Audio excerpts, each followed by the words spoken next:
Try to see it once my way. It's one of the classic blunders, thinking you got it.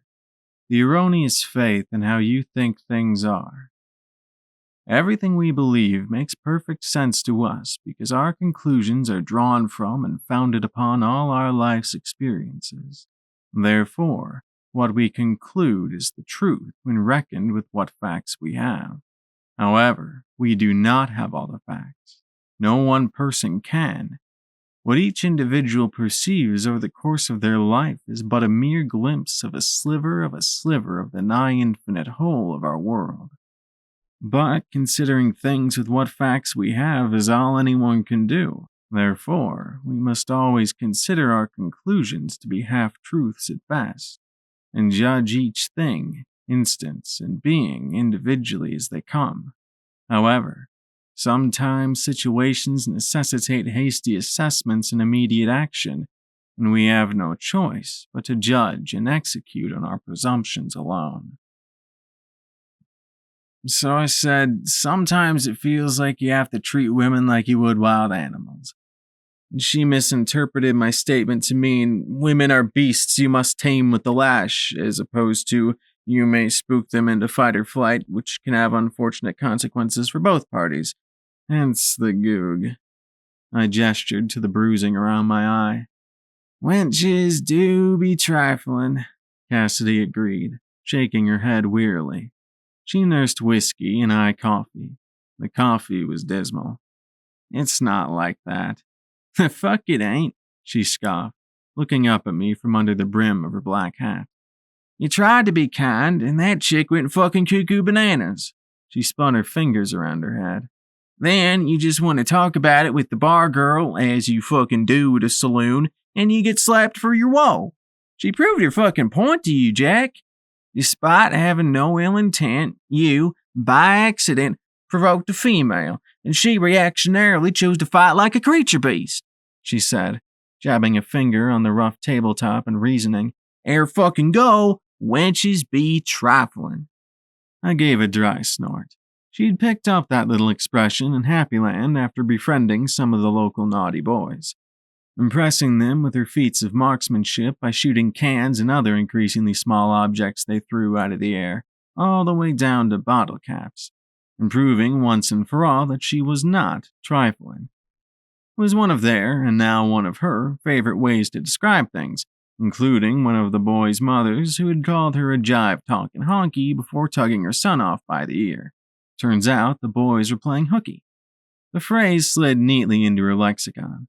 Back in Kameliand, some people, namely teachers and other such smug so-called authority figures, said she talked like a Negro, or talked all Negro-like, with all her vulgarity and bumpkinisms and whatnot. Mostly, it was a cheap explanation for why a white girl would buck their system. That and hysteria, which she referred to as poon-having disease. When you forbid people to read and you refuse to speak to them as equals, what the fuck do you expect will happen? Lord above, this place gets me grummy. The irony, and joke on them, is that the so-called white trash beyond the wall don't speak all that differently, neatly illustrating how bogus Kameliand's eugenicist and phrenological rationale behind supremacy theory truly is. Cassidy had no real excuse, though. She had an education, and her skull was quite shapely so far as I could tell. She'd just like to stick it to the aforementioned man. I looked around the saloon through a suffocating haze of tobacco smoke. It was a relatively upscale joint, complete with player piano, but the floors were just as grody as any other saloon, and the dinnerware was a mix of chipped and dented. This town was prosperous enough, but there was no such thing as easy living in this part of the world. Saloon girls walked to and fro, serving the patrons with food, drinks, and cigarettes. The clientele was a ubiquitous mix of locals and drifters. The weary travelers, the wayfaring strangers, hobos, vagabonds, the troublemakers, and the shifty types were all duly represented. For all I knew, the killers were somewhere among them. I looked back to Cassidy. Can you blame them, though? I recalled the blood running down from between the girl's legs with a shiver, pressing mine together at the thought. She jerked her chin to the bar woman, leering contemptuously down her nose. Her, I can. She may have the appearance of a horse, but she should, in theory, have the rationality of man. The other, well, her tone shifted, turning somber. She was fucking stupid, but she shot at you and then she shot herself. That is just. She had no words. Fucking pathetic. Never mind. Such a shitty, pointless, idiot thing to do, but you can't. No, not entirely. She sighed in a resigned sort of way. If she'd only waited one fucking second before jumping her gun, she'd have realized you wanted to help and she'd still be alive. It's the fault of the bastards who hurt her so bad as to make her react in such a way. We'd come upon a small stead, a 3-room house with a chicken coop and pig pen. The home had been turned over, the food and valuables looted, and livestock taken. A man lay dead outside, sniped as he worked, and a woman in the front room. She'd put up a futile resistance, and she had paid. Direly. Nah, Cassidy said firmly. I gave her a puzzled look. Well, yes. She held out a pale, acquiescing hand. But no. Of course those fucking cuntbag fiendish fuckknuckles should be held responsible, but she's still responsible for her actions. She nearly murdered you, a well-intentioned innocent and not complete asshole. Thanks. That I can blame her for. Particularly because if she'd seen me for laying eyes on you, she might have reacted less fucking irrationally. Was it irrational? I asked morosely. Well, there was a rationale. She held up one hand, cocking her head to the side. But that rationale was irrational, biased. She held up the other and swung her head around. Therefore, bullshitness. Is the bias irrational? We're going around in fucking circles because that still works the same. Irrational fucking rationale. And all bias is fucking irrational. But that's besides the fucking point, Jack. I've been put through shit too, and so have you. And you don't see us attempting murder on anyone who spooks us. But that hag bitch at the bar, she indicated the woman with a curt nod, just up and decides to smack you one because she chose the worst possible faith interpretation of your phrasing without any fucking notion of your character. If that had been me, I'd have at least had the courtesy to inquire as to what the fuck you implied before spanking your mug. I'd attest that prejudice shit like a sickness. I suppose you have a point, I sighed, not liking that she had a point. The world shouldn't be that way. But damn, it is. The lady at the bar scowled at me as we passed, and Cassidy stuck out her tongue and gave her the finger. I put my hands in my pockets, looking at the floor. The thing was, I knew she didn't own the bar. She was just another one of the saloon girls who the proprietor had poured drinks, likely because of the features Cassidy had so astutely noted. She'd undoubtedly had encounters with rude patrons, Johns who beat on her, and I wouldn't bet against the proprietor mistreating her in some way as well.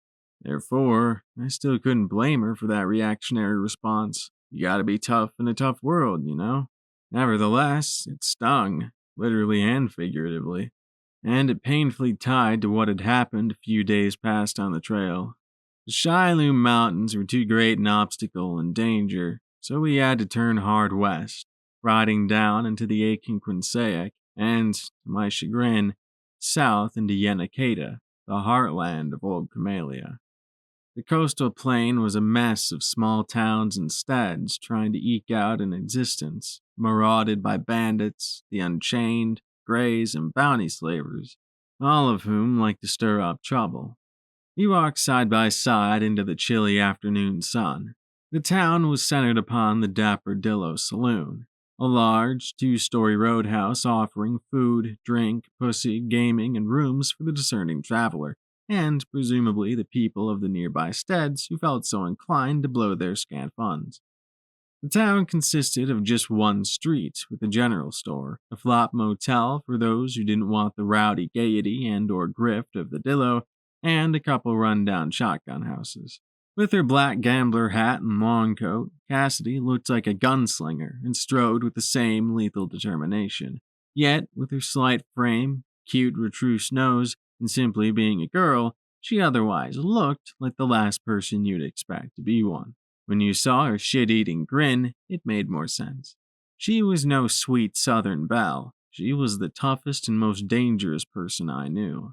Beside her, I was outfitted like a forester from the north, with my many-pocketed green jacket, wide-brimmed fedora, and large, heavy hunting knife hanging at my side, generally nondescript, except this was the south, where I was most out of place. We made an odd couple, to be sure, but today we were downright pedestrian next to what was parked at the edge of town. Well, Jack, I do believe I may be suffering from heat stroke, Cassidy remarked with ironic severity. Oh, yeah? She pointed, pushing her hat back and shielding her eyes with her free hand. 'Cause I'm seeing a big red and yellow bus down the thoroughfare. Indeed, there was a Leviathan half-track bus painted in maroon and gold, with Moira Foster, Physicker and Root Doctor, emblazoned upon the side in shining script. You're not the only one. Magnetized, we strode to the machine and just stared at it. Cassidy whistled appreciatively. Gee, wouldn't it be swell to have one of these? I walked along, admiring the vehicle's craftsmanship. The carved, painted wood was dusty, scratched, and pocked by bullet holes, but behind the wood was steel armor plate. The roof gently curved and had a raised monitor, and there was a tool rack affixed beside the folding door. You are such a dork, Cassidy chuckled, giving me the kind of amused look you'd give a funny puppy. Wood smoke lazily drifted from a flue coming out of the side, and I heard the soft sounds of elegant piano music emanating from a cracked window towards the rear. Articulated shutters with hatched murder holes would slide down over the windows in case of emergency, and spotlights would illuminate the surrounding area. Jolly, multicolored string lights were woven between them. Can I help you? Spoke a rich, anodyne voice from behind us. Cassidy and I turned around. I saw a tall woman with a mass of bushy hair under a pointed hat carrying 2 burlap sacks in either long-fingered hand. To add to her already prodigious height, she wore thigh-high boots that went up under her short skirt. Cassidy, who was 5 inches shorter than I, was eyed at cleavage with her mahogany chest, supported by an embroidered corset and a frilly square-neck shirtwaist. Her hat, which made her appear even taller, had little stained-glass windows in the brim that illuminated her warm face in cyan and gold. The woman, Moira, I assumed, looked down with long-suffering bemusement, fists on her hips. Hey, you kid, my eyes are up here. Cassidy started and slowly tilted her head back to meet Moira's amber eyes. Why, you're a girl, she exclaimed. Not as much as you, Cassidy mumbled, going pink. I covered my mouth and turned away with shaking shoulders. The tall woman chuckled warmly. Is there anything you need help with, or were you just curious? It was then that I reread the text painted under her name. Tonics, tinctures, tisanes, and divers potions, gratis for the needy. Ah, geez. I mentally smacked my forehead and turned to face the alchemist. Actually, yeah. I just recalled some fella up in Happy Land mentioned you'd been through there distributing restoratives to the starving. We could really use some, if you have any to spare. We can pay. Not much, I neglected to add. I hated to be niggardly, or otherwise a mooch, but we lack the means for much gratuity. Surely do, he said genially. A most triumphant concoction of my own design. I've just replenished my stock of ingredients. She raised the jam-packed sacks. So I'll fix some up, and I'll teach you how to brew it if you like. Why, you bet. This day was looking up. Well then, come aboard and let's hop to it. She set the sacks down and unlocked the door to her bus. I lifted too and was startled by just how heavy they were. I won't ask you to, I grunted as I hefted the sacks. But I won't decline your offer if it's not any trouble. I'm Jack, by the way, and my partner here is Cassidy. None at all, Mr. Jack. Miss Cassidy, she said, nodding her gratitude to me and greetings to her. Cassidy doffed the brim of her hat. Ma'am. The doors to the bus folded open, and Moira led us up the steps inside. Welcome aboard the Gemule, she said grandly. It was like a greenhouse inside a library. Earthenware pots, all painted and hung with dyed cordage, overflowed with various medicinal and magical plants. Each pot had a talisman that I assumed maintained the optimal soil conditions for each plant within. It was warm and cozy, and there were books upon books upon books all over, and soothing, smooth jazz piano wafted from blossom-like speakers. Behind the driver's seat, there was a sleeping compartment curtained off with purple velvet drapes held apart by scarlet cords. The inside ceiling had stars that really twinkled. Behind it were two smaller bunks and a cramped restroom opposite. Next down the line was a half-circular seating arrangement around a round table across from the wood-fire cooking stove. After that, the apothecary, where vibrant brews simmered and steamed in complicated flasks, tubes, and decanters. Mind you, this was no city bus. It was an overlander, about the size of a train car, and still it was cramped. Not a single inch of space appeared to go wasted, and everything burst with naturalistic pastels. Wherever things are not mounted or hanging, the walls are plastered with diagrams, posters, notes, and images, plants, stones, antlers, fungi, and ingredients I could not name, chief among them, followed by nature scenes in the arcane. I have a patient convalescing in the rear. She indicated two white doors at the very rear, both with frosted glass windows. He's come down with flux. Not bloody flux, she hastened to explain, as if she'd seen our reactions through the back of her head. Regular old jovial white flux. And he can't keep my cachexia in, so I've kept him with me to observe, and happily he's on the mend.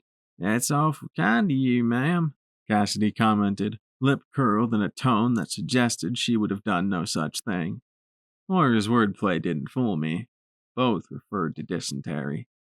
Moira deposited her ingredients in the lab. Oh, it's nothing, she said as she slid back past me. Oh, I breathed reflexively as I shied into the wall to avoid being brushed, rustling some dangling heartleaf. Her bushy mane was unavoidable. He's a lovely fella, save for what comes out of him. Most patients are as docile as lambs, and if they aren't, I have remedies for behaviors too, as well as methods of permanent pacification if needs must, she said mildly. Y'all are welcome to sit down. Make yourselves comfortable. She gestured to the booth in the kitchen section with an elegant sweep of her arm. I'll be with you in just a moment. The booth was enclosed by bookshelves. A selection of the titles included being Herbiary of the Hintawan Mountains, Shialaku Herblore, Snallygasters, and Perunian Paranesis. After removing our coats, Cass and I slid into the booth. I think I know what keeps him pacified. She made a vulgar gesture as if hefting two prodigious breasts, puckering her scarred lips and raising her thick eyebrows in degenerate fashion. I elbowed her with a dry snort, and she snickered villainously. I don't know if I should say, oh, brother, or whoa, mama. There was always something obscene she felt compelled to express or do. Stifle, ye cad. Cassidy rolled her silvery eyes. Real prudish weenie over here. Chauvinistic rapscallion. I returned fire. Still, I couldn't deny that, for someone who lived in tight quarters like this, she didn't take steps to condense herself in any way. I, for one, wondered about the fire risk her vast hair posed around brewing equipment. I also have this little fella here who'd like to say hello, Moira said as she returned, cradling a swaddled infant that couldn't have been more than a year old, and was white. It was a good thing our banter had ended before she'd come back. I couldn't quite tell from this angle, and in the fiddly green glow from the light fixture overhead, but something about him didn't seem quite right. He don't match, Cassidy observed with the tact of dynamite. I nearly bloodied my nose and my head fell into my hands on the table. Oh, for Cassidy, I moaned. No, I reckon he does not favor me, which fits because he isn't my baby, she said, just as to the point, poker-faced. My name, Foster. I took it because I consider myself a mother and passing to all my patients. In his case, I will be his surrogate for as long as he has. When you say, I began, surveying the baby in her arms. He's afflicted with cretinism, she said frankly. By chance, I came upon his mother trying to drown him in a creek. By my estimate, he was only 5 days old. I leaned back in my seat, shaking my head. Great spirit, I murmured in disgust. Cassidy looked down at the table with a set jaw. I knew that's what usually happened out here, but those things just aren't real until you face them. I was able to resuscitate him, but in addition to his pre-existing physical deformities, his lungs were damaged by the water and contaminants within. He developed a lung fever which weakened him further. It will be a miracle if he survives this winter. The baby turned his tiny bald head and looked at me with watery, upturned almond eyes on a pudgy, round face. He was cute in the way all babies are, and I fixed a big, cheesy smile on my scruffy, weather-beaten face and waved at him, flexing my calloused fingers. Yet, a repellent part of me was disturbed. I wanted to look away, to not have to face the deformity. Neither my awareness and acknowledgement of his personhood, nor my complete lack of any disdain for the mentally retarded and or physically deformed could curtail the creeping unease I felt, not only because of the deformity or difference itself, but because it represented someone who needed additional, complex care that I was wholly incapable of offering. I lacked the resolve and the patience, the social skills. I wasn't a kind and gentle enough person, as much as I wish I could be and admired those who were. He turned away like I was dog shit on a boot. Moira gave me a warm look I didn't feel I warranted. And even if he lives to adulthood, those with this condition live with persistent ailments, and the world is not kind to the retarded, even those without physical symptoms. The woman's professional, medical reservation faltered, baring her heart. But for what life he does have, I will at least try to be a decent maternal figure for him. I didn't quite know how to respond, and for once the loquacious Cassidy remained silent, hiding beneath the brim of her hat with folded arms. I apologize. I did not mean to have kittens like that, Moira said, a blush rising to her cheeks, revealing a smattering of freckles. I'm supposed to be the doctor, not you kids. No, it's fine. Everyone needs to talk, and we aren't patients. And that kind of selflessness is so exceedingly rare these days that I can't quite really find the words. What's the little buddy's name? I stammered as politely as I could. Oh, quite handsome, I said, and she gave a modest curtsy. What did you do with the mother? Cassidy asked, not looking up. I subconsciously reached out and put a hand on her knee. She stopped bouncing the leg and started up with the other. Well, I couldn't sit idly by, and she took up arms, so alas, I was forced to put her to death, Moira said resolutely and with medical dispassion, lifting her chin and looking down at Cassidy, a challenge in her eyes. Cassidy met her gaze, her own like thunder. Good.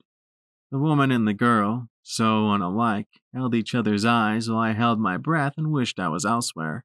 Simultaneously, after what felt like ages passed, they broke the contact as Cassidy went back to brooding and Moore returned to me. Before we get started in the apothecary, I need to feed him and probably change him, so you'll have to excuse me a moment, she said as she backed away to her berth, gently bouncing Holt in her arms. No worries, we're patient, I said. Speak for yourself, Scallion, Cassidy grumbled, sliding out from the booth and shrugging into her long coat. I reckon I'll go for a walk with you and Miss. She gesticulated wildly in front of her. Fucking terror domes conduct your nerd shit. By all means, dear, scram. I waved her off. She put her arms wide on the table and leaned down over me like a bitty gargoyle. You be careful now, pretty boy. She keeps spreading that apple butter so liberally you won't be able to keep her off of you. You might suffocate. I gave a dry snort. Cool with the A-cup angst, will ya? Jeez, Lou, it's whack and unbecoming. She scoffed, rolling her eyes and storming off, hopping down the steps and stalking down the thoroughfare. A-cup angst, cocksucker, don't know the first fucking thing about the fair sex and what that even fucking means. Never even owned a fucking brassiere, she muttered to herself, then realized what she said.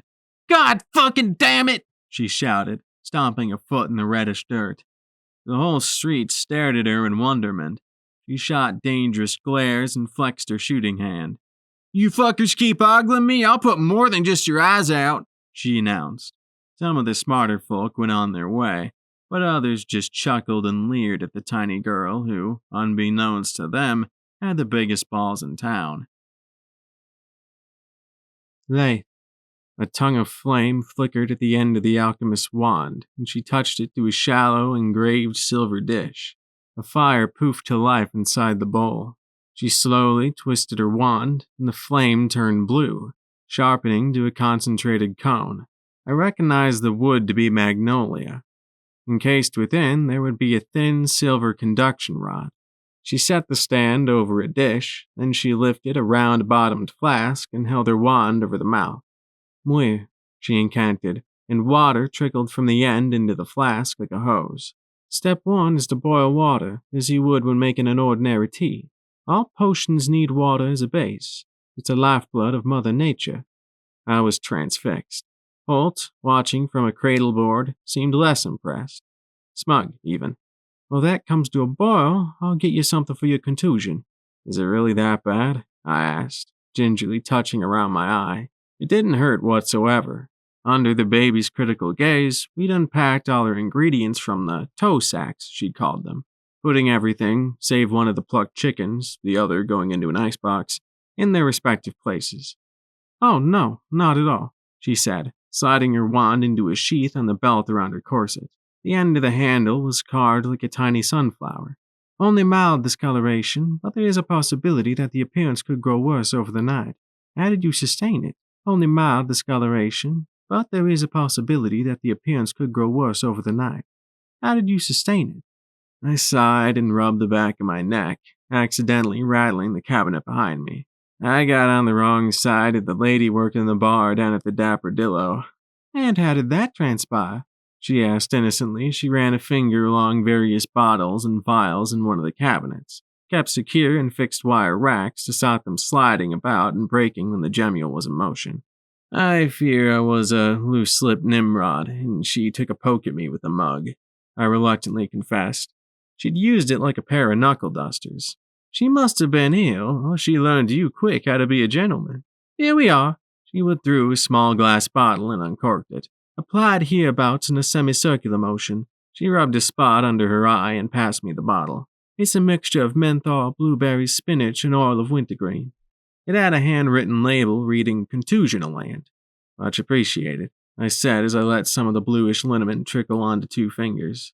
He sure is a quiet one, I commented, returning the bottle to her. Most of my experience with babies says that they're fuss budgets. I rubbed the oily liquid where she'd indicated, and soon my skin began to tingle coolly. Babies with cretinism tend not to cry as much, she said as she returned the bottle to its place. How about that? I remarked, looking down at the little guy chilling in his cradleboard. He's for cute, aren't you, Hope? I tried to get him to smile again, but wasn't dignified with a response.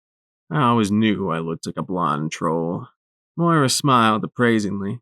The cradleboard helps calm them as well, she explained. As far as he's concerned, he's being held, so he feels warm and secure. He's also able to observe the goings-on around him, so he is already learning. That's ingenious. I'd have to remember that for if I ever had children. Indeed, I learned of it while reading the magazine from Manana Show, she said. Maybe there would be fewer grown fools if little ones weren't treated like they're unthinking until they can speak. Cassidy had wandered out of town and into the woods, whinging as she went, but froze in her tracks as she heard a rough voice bellowing somewhere ahead of her. Sounds like trouble, she thought. Well, deal me in. She wasn't as proficient in silent movement as I, but her soft-footed steps were more than sufficient to creep along undetected to where a truck was pulled off under the trees. The canvas cover over the back was unlaced, and a burly figure was sprawled in the bed amongst various spent bottles. Outside, a haggard young girl was hauling a pot of water to a cook fire when she noticed Cassidy watching and dropped it with a metallic thud and splash. Her ratty dress hung off her like a bedsheet on a post. Slink! The man shouted hoarsely, banging on the sideboards with a massive fist. I told you to be fucking careful, damn it! The girl did not reply nor move, save flinching at the bone-rattling noise of the man's banging. Her long raven hair was tangled, and her nut complexion reflected a hard life. This was more than mere travel stain and poverty. It was abuse. Hello, Cassidy hailed, holding up a hand, palm outward in a non-hostile greeting. The camp? I'm friendly, so it would be very much appreciated if you don't friggin' shoot me. Approaching a strange camp was always a gamble. The best-case scenario was mutual distrust. In the wild, robbery almost always came paired with murder for good measure. Many chose to play it safe and shoot before asking questions, and we'd been met with gunfire on more than one occasion. When you're on the receiving end, there isn't much difference between a warning shot and a miss. The burly lump rose on an elbow, squinting out at her. He looked like one of the caricatures from a chameleon propaganda poster, a native with dark, cruel eyes under a heavy brow, wide, high cheekbones, and a long, hooked beak of a nose. His had plainly been broken a number of times and was red from alcoholism, except, unlike the images in the posters, he had a scraggly beard, and instead of long, greasy hair, his was hacked short as if by a knife. He leveled an ill-kempt sawn off. "Now, mister," Cassidy said in a half-cautionary, half-placatory tone, and ambled a pace forward with her hands half raised. "That ain't very friendly-like." "I ain't supposed to be," he slurred, blearily leering at her. "The fuck are you?" He flicked the shotgun. "I reckon you look like a Hank." "Should I be offended, mister? 'Cause I don't know what the fuck that means." "A ghost," the cow-eyed girl peeped. The man smacked the sideboards with a thunderous rattle, and she cowered away. "Be quiet," he barked. "Goddamn you, Slink." Distracted, his already shoddy aim drooped. "Speak when spoken to, and get to work, useless fucking tainted apple squaw." She hastened to follow his orders. Despite the autumn chill, she was sweating. "Gosh, mister, why so friggin' bitter with your gal?" Cassidy asked, conciliatingly, stepping another pace forward. "Seems unwarranted by my reckoning." It was moments like these when the would-be lithe girl was reminded to be grateful for her passingly boyish frame, given her chosen lifestyle. He raised the gun again. Since it was a scattergun, it didn't matter that it was half-blind from drink, but it looked more dangerous to the shooter than the target in its pitiful condition. Not only had the shotgun been poorly maintained, but so had the ammunition, which happened to be badly homemade. On top of all that, the barrel had been obstructed by mud after the unfortunate and loaded firearm had fallen into a quagmire. "Don't you fucking come and judge me in my fucking campsite, you short-stacked cocksucker. I'll lick you one clean across your lips." "I implore you to try," Cassidy said defiantly, stepping forward and holding her arms wide in invitation. The man threw aside his blankets and lurched out of his bedding. "Fucking hair shot," he grumbled and shivered, donning a sweat-stained bowler hat. "Goddamn nipples are wrecked." "Ain't ours all," Cassidy chuckled at him as he scooted to the edge of the truck's bed, the shifting bulk making the suspension wobble and squeak. He thrust himself off the edge, only to stumble and fall to the dusty earth. His bowler hat slid off, and the scattergun clattered perilously beside him. "A lamentable fucking spectacle if I ever did see one," she muttered to herself, stepping forward. He wore a fringed vest decorated with leather scraps sewn together. From him emanated the stench of unwashed body, stale urine, and alcohol, punctuated by a variety of stains on his clothes, some food, some blood, and a blossom of piss on the crotch of his pants, likely the most recent installment in a long line. "I'll slit your fucking throat and fuck the whole boy," he groaned as he struggled to rise, a long string of dirty spittle leaking from his rotting mouth. "Say, mister, I reckon we got off on the wrong foot." Cassidy gave the girl a roguish wink, but she didn't share in her amusement. Her wide, dark eyes held only a mixture of fright and disdain, seeming to say, "Get out of here." "How's about we sharing some libation, eh?" the little gunslinger cried with false merriment, dancing around the prone, groaning, sorry excuse of a man. She kicked the drop weapon away and swiped an unopened bottle of whiskey from the back of the truck. As the man got to his knees, looking set to barf, she slapped the bottle in his massive, hairy hand. "See, we're all good buddies around here, mister. Call that southern hospitality. Ain't like those fucking bummers down in the Muskaic." "You may discomfit me, but you're a gay swigger," he slurred amiably, all thought of bloody death forgotten, rising to his feet with some considerable effort and lurching to the fire. "Slink!" he bellowed. "How are the goddamn food, fuck's sake?" he grumbled, slumping into a rickety chair and running a gnarled and pockmarked hand over his vest. "Oh, now where the fuck's my chaw gone?" "So I gather you know some about the healing arts?" Moira inquired, looking me up and down while I was distracted by the cradle. "The rudiments, bush medicine," I replied absently. It was like a sleeping bag placed on a large snowshoe that could be set to stand like an artist's easel, simple but elegantly crafted. Were you the one who tended to your friend's wounds? She gestured to where Cassidy's scars would be. I glanced back and nodded.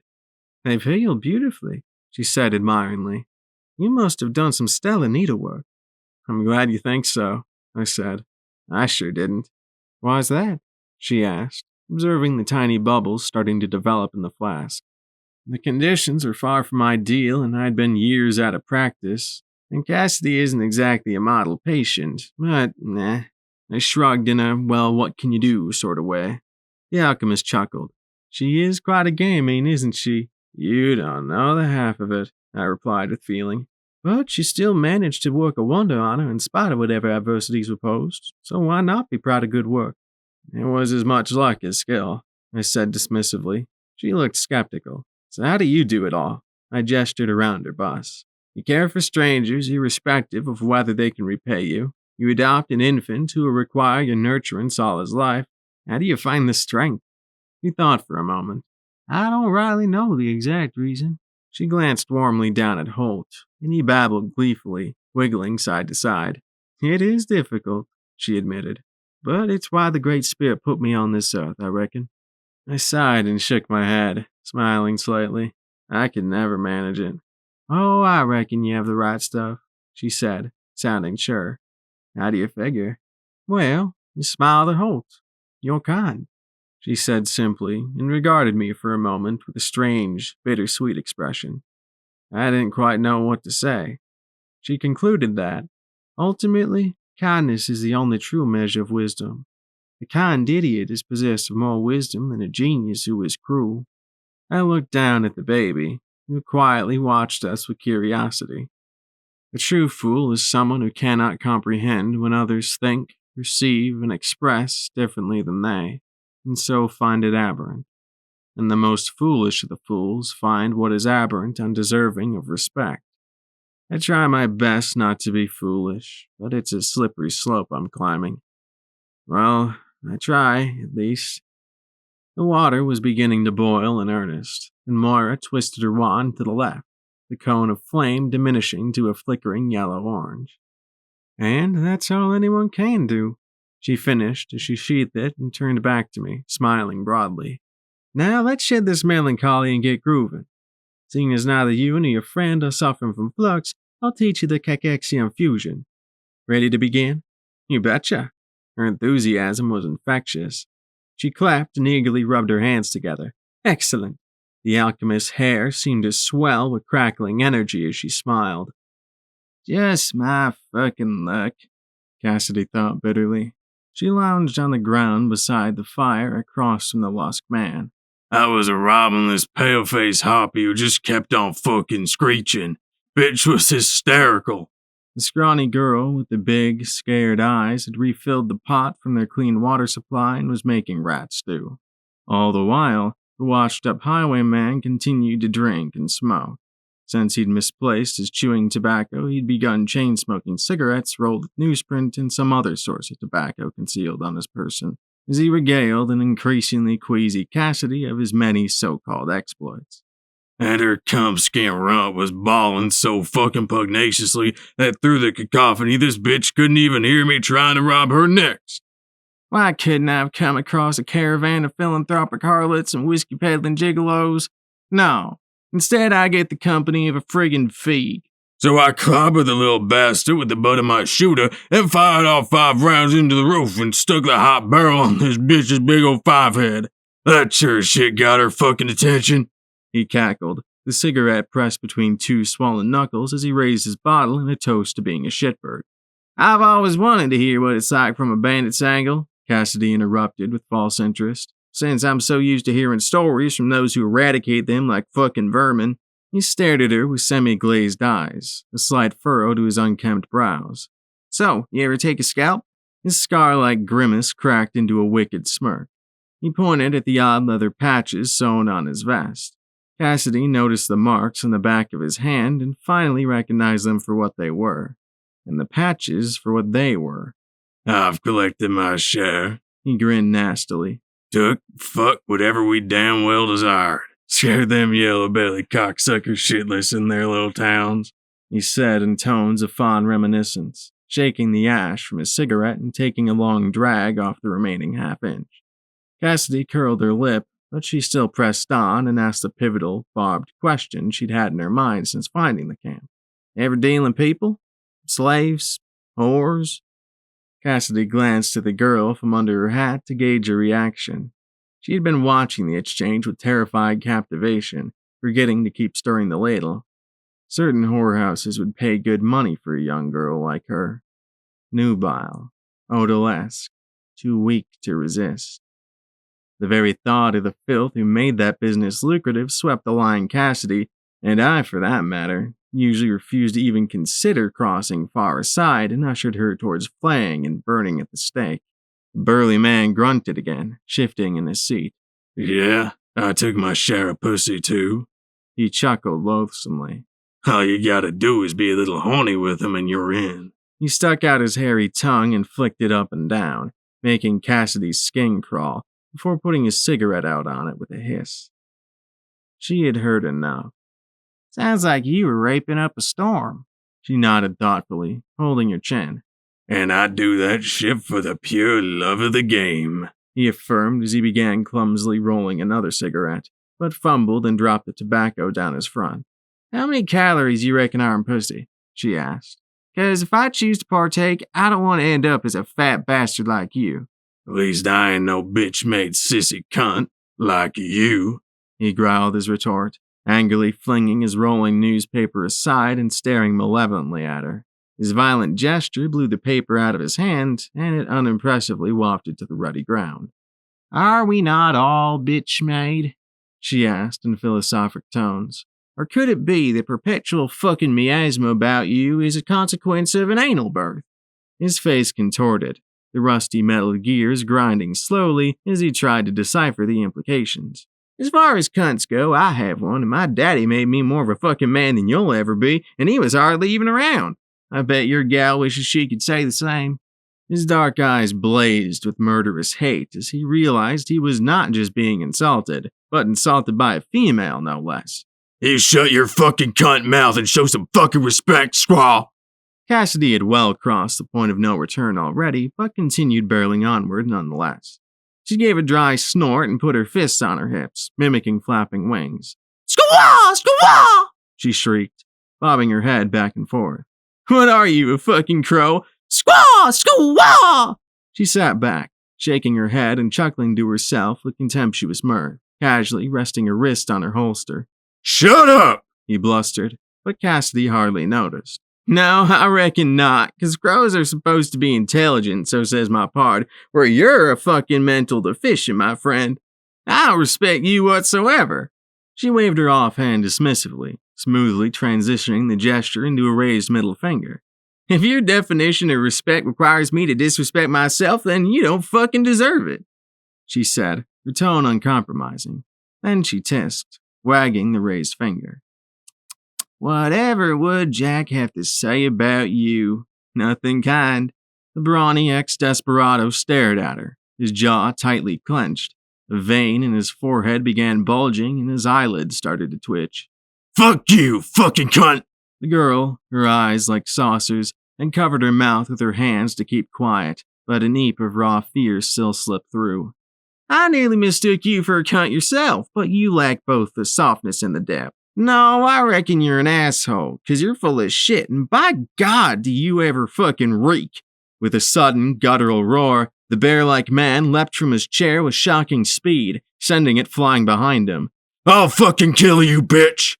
Cassidy scuttled back like an angry cat, clambering to her feet, only for him to clumsily but no less forcefully plant his large booted foot square in her stomach and thrust her backward.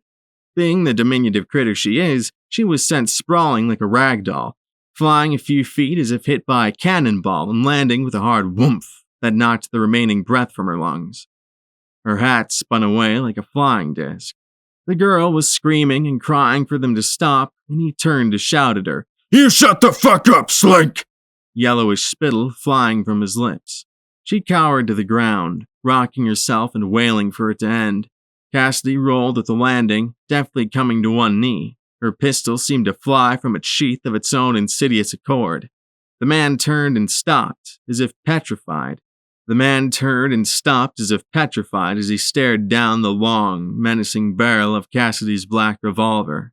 As far as she was concerned, it didn't matter that he was unarmed, because a man his size would have no trouble killing someone hers with his gnarly bare hands. She was justified. With a wolven grin of bloody satisfaction, she fanned the hammer thrice, and the big man dropped like a stone, dead as a breeze blew through him. He collapsed in a heap. By the time Cassidy had retrieved her hat, the red earth had been stained a darker sanguine beneath him, his spine shattered and aorta ripped by 44. "Hey, you alright there, hon?" Cassidy called out, rising and holstering her smoking gun with a flourish. "You're safe now." She trailed off. Her heart rose into her pale throat. The girl had raised the sawn off. She swelled, her righteous fury washing away the previous sickly submissiveness and primal terror she'd displayed. "You pale-faced bastard!" She spat like a cornered wildcat. "Monster! Murderer!" She flung her arms wide to make an easy target, still holding the scattergun in a shaking, white-knuckle grasp. She flung her arms wide to make an easy target, still holding the scattergun in a shaking, white-knuckle grasp. Her tears had worn tracks through the accumulated grime on her gaunt cheeks. "Why don't you kill me too?" Cassidy held her hands out, first to offer an embrace, but now to surrender. I thought, I didn't know, didn't mean," she stammered. She hadn't expected this at all. It was like a gulf had been rent inside her. A chill emptiness starting in her stomach and hollowing outward through her whole body. Her limbs tingled, as if half asleep. Then the adrenaline crashed into her like an express train, and she began to convulsively shake like she'd been doused with frigid water. "I wanted to help." The girl laughed harshly, almost maniacally, swaying on her feet, her arms falling loosely to her sides. Her grasp on the gun was still white-knuckled, and there was something mechanical about the way she moved, like her body was operating separately from her mind. "Help? I didn't want or need your high and mighty help! So get out of here!" She weakly waved her away. "I won't let you vermin retake me! So get out of here! Kill me, or fuck off!" She'd been through this before, Cassidy realized with a pang, and the pain was dulled by bitter experience. She was tired, broken, and just wanted to be alone. "But he treated you like a slave," Cassidy said lamely as she fought back the tears prickling behind her eyes. "You would know all about that, wouldn't you, Crusader?" The girl spat, the name making Cassidy wince. "It was none of your concern, but you thought you would ride in, save the savage from itself, and have it kiss your shiny boots in gratitude to the master race. Newsflash, Gussick! You are cruel and vile, and wherever your kind goes, you poison all you touch, and suffering for all is bound to follow. Now leave!" Cassidy didn't move. She just stared, stricken as a cold tremble rippled through her. "I am a murderer." After a point, the girl raised the shotgun, aiming for Cassidy's gut. Cassidy's quavering hand flashed to her hip, but she was too slow and knew it, and was unwilling even if she wasn't. She darted to the side in the last possible second. The hammer slammed home, and the powder detonated. The weapon exploded in the girl's hand. Cassidy was glancingly sprayed by dried mud and pellets of birdshot, most of which were miraculously caught by her coat and shirt. The girl got the worst of it as the backfire tore the barrel off the frame, sending hot gas and chips of metal ripping up her arm. The recoil also dislocating her trigger finger as the gun flew up and back out of her loose grasp. Both girls screamed. Cassidy balled up, shielding herself and clutching where she'd been hit. The other girl fell to her knees, clutching her injured hand, and she crawled to where the man lay dead, his blood and bodily waste saturating his clothes. She began to beat his lifeless body with her one good hand, moaning, "No, no, no, Uncle. You broke your promise, you stupid, drunken fool." She got blood on her fist, and she started to croon to herself, rocking brokenly. Cassidy, realizing she wasn't dead, slowly walked away, stooping like a spotlight blazed down at her, and at the edge of the camp, she broke into a sprint back to town. Halfway, she collapsed to her knees and vomited bile, arching her back and ejecting the contents of her half-filled stomach like it was pure poison. She stood, spat acid into the dirt, and continued running. Laura's remedy was reasonably simple. She wrote them on a slip of paper, which I was to keep, in flowing, neat script like a trickle of water. The ingredients for the tisane include chicken broth, salt, powdered egg whites, orange juice, milk, spinach, and blueberries. To make it an infusion, use a whole egg, add brown rice, and keep the chicken meat. What followed were step-by-step instructions. As Moira reiterated, all alchemical brews need water as a base.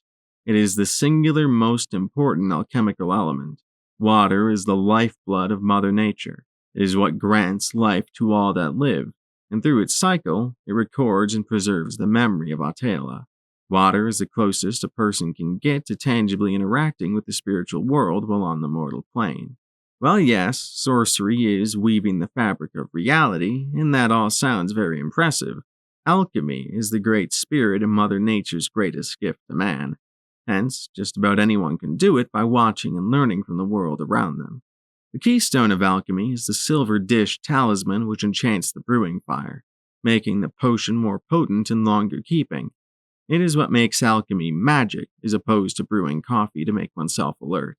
To illustrate its effect, the water didn't boil away.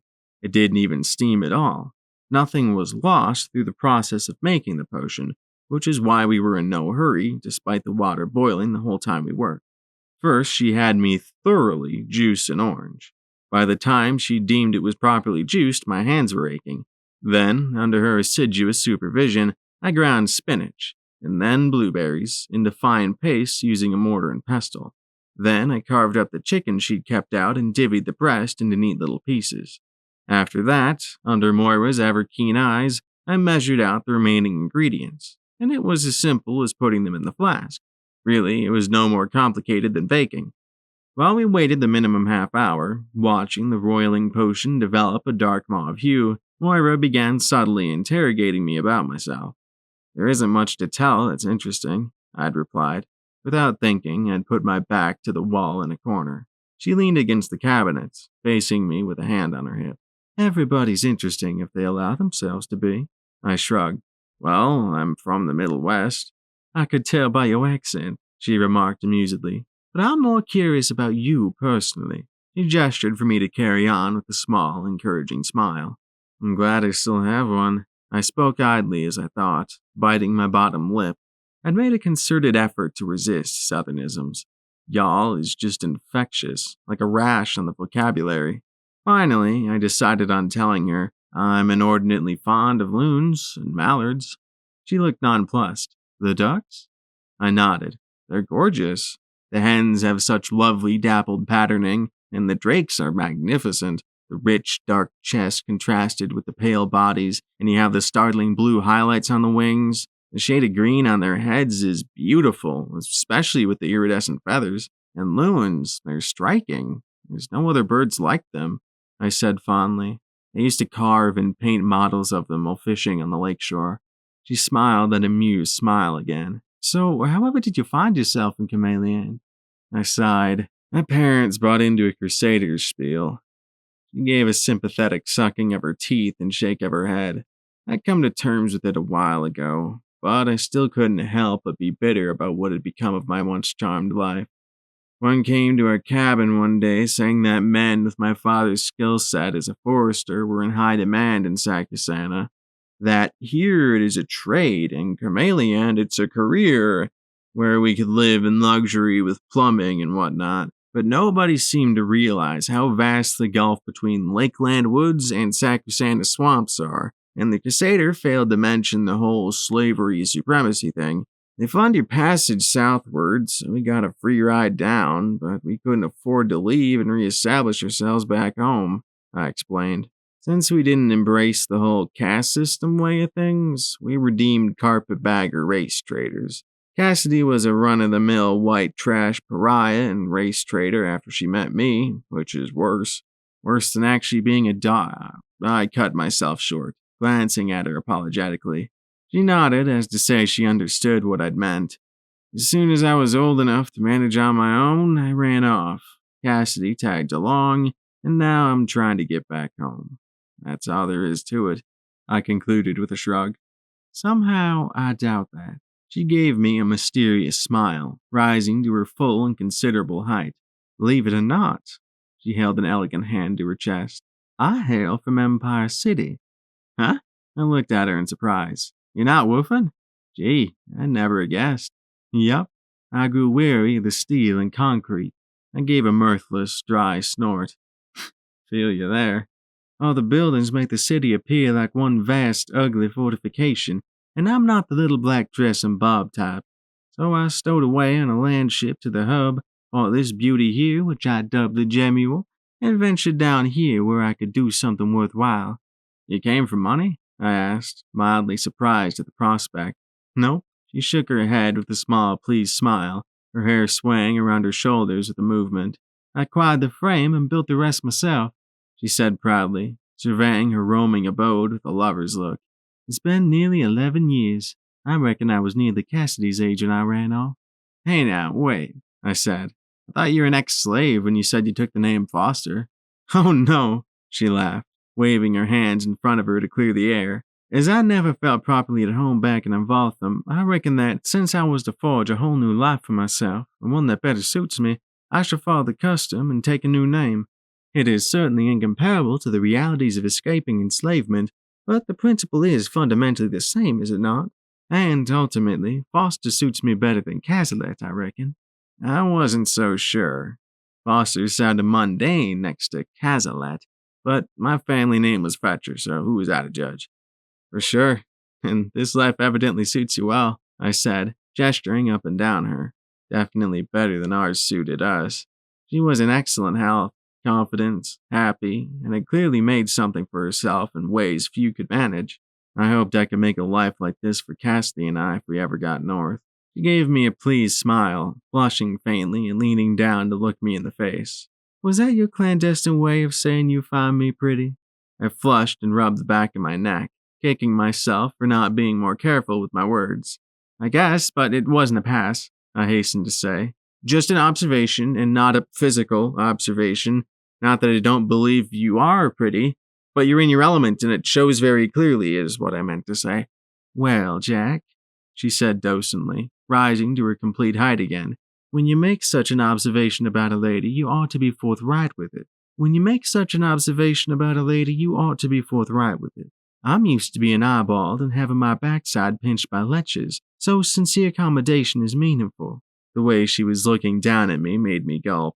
She was very tall and, yes, quite pretty, and she knew it, and she knew I knew it, and probably knew that I knew she knew I knew. And I think she enjoyed that, and, bluntly, she asked, Do you find Cassidy pretty? And beneath it all, she seemed somewhat wistful. I blinked, taken aback. I guess. She drew back to her full height, leaning back as she gave me a mock stern expression. You guess? I mean, she hides it, so you don't really notice. She's like a 14-year-old boy made of twigs with the head of a raccoon. To her credit, she makes it work. I can't imagine her any other way, but she's hardly what I'd call a paragon of femininity and beauty. She's definitely an acquired taste, kind of like head cheese. But she does have pretty eyes behind the raccoon circles, and a winsome smile behind the scars, which makes me wonder how she could have been if she'd been given a better shot at life. You ought to notice it sometime and tell her. I reckon it would do her some good to be praised. I don't know. I rocked my head back, rattling the glass door to the cabinet behind me. It feels different, you know? See, she's like a sister, and did you never once compliment your mother's appearance? I was caught off guard once again. Not that I ever recall, no. You must have been one lousy son, she said, smiling lightly to remove any offense from the statement. Yeah, I sighed. You're likely right on that account. I probably broke my parents' hearts by running off. The thing is, I don't want her to misinterpret my intentions. I don't want to make her uncomfortable or offer any offense. I gestured to my eye. nor do I wish to spark anything and get her hopes up. She doesn't deserve that. That'd be cruel. Well, reading between the lines of the admittedly limited time I've spent in her company, she strikes me as a girl who's putting up a front. Take it from me, she's the genuine article, I said emphatically. I don't mean she's fronting. I mean she's exaggerating, she explained. Seeing my puzzled look, she elaborated. I've often found that those who exist outside social mores shield themselves from judgment and their own diffidence by amplifying the traits which make them stand out. Doubling down, so to speak. Huh, I said, contemplating that. I suppose it makes sense. Cassidy rarely spoke of her home life, but from what I gathered, she took after her father, being she's a heck of a tomboy, and Chameleon doesn't take kindly to that upset to its caste system. I'd only ever seen her wear a dress once. Neither of us had dates, so we clung to the wall together.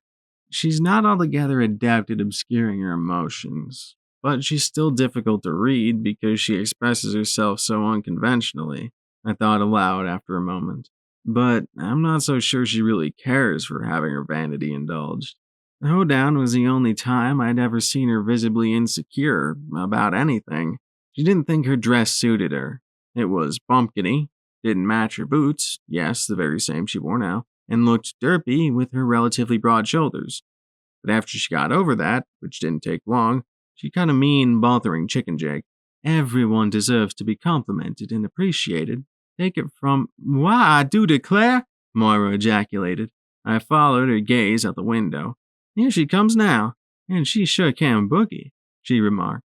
Yeah, I concurred with a slight chuckle, watching Cassidy hauling ass. Speak of the devil.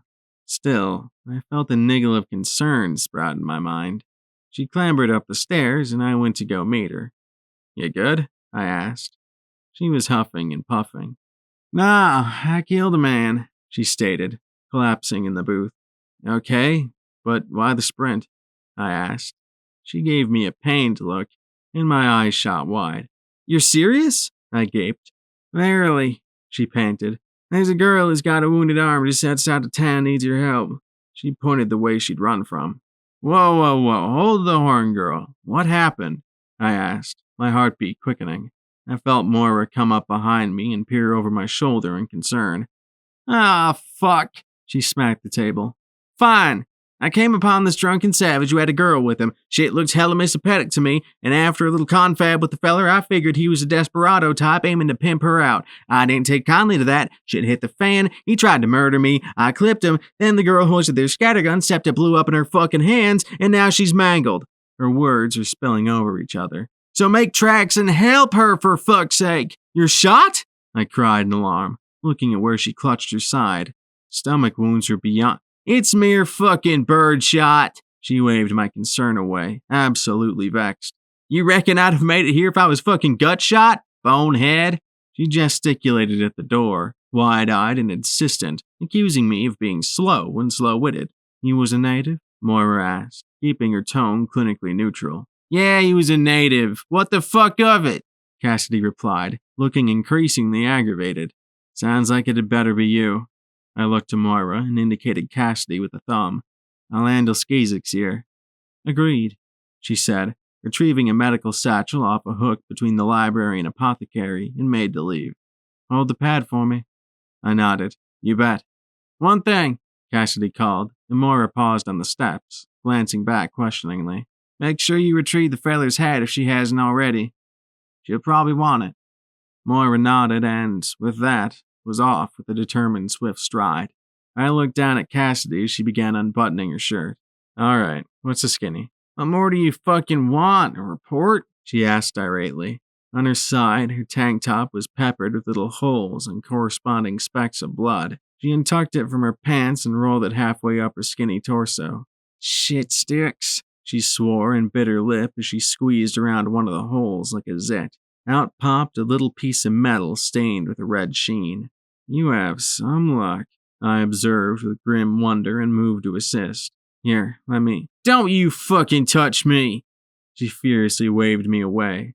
If you want to be of use, rustle some fucking rubbing alcohol in a rag. Sheesh, all right, you got it, I said molliently, backing away with raised hands. I took the liberty of liberating some of Moira's. I'd pay her back, somehow. She'd insist on giving it freely, but I didn't feel right with that. Still, problem for later. I set the requested items on the table next to where Cassidy was putting the birdshot. There you are. She grunted. Reesh, squeezing out the last of the pellets. You know, you shouldn't go around calling native savages, I commented lightly, sitting across from her, regardless of how aggrieved you may be. But this fucker was, she shouted and slammed a fist on the table, sending the oddly shaped bits of metal scattering. He boasted about raping and pillaging every tin town this side of the Big Muddy, and having mercy for no man, woman, nor child, and not from any fucked up sense of egalitarianism neither. And he treated that poor kid like a fucking slave while he drank himself into a goddamn stupor. She sloshed antiseptic alcohol onto the cloth I'd brought and pressed it to her side. Ah, shit fuck pissin' ass, she hissed through clenched teeth as she washed the shallow injuries.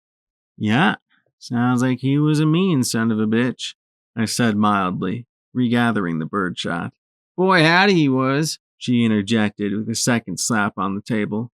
Yeah, he was, but not every native is, I said reasonably, spreading my hands over the table. You shouldn't generalize. You're better than that, Cassidy. I know it, and so do you. You really think so? Yeah, Cass, I do, I said, regathering the birdshot, and she looked away, back down at her side. You said yourself, bias is irrational. So judge the individual as an individual, not by the demographics or whatever.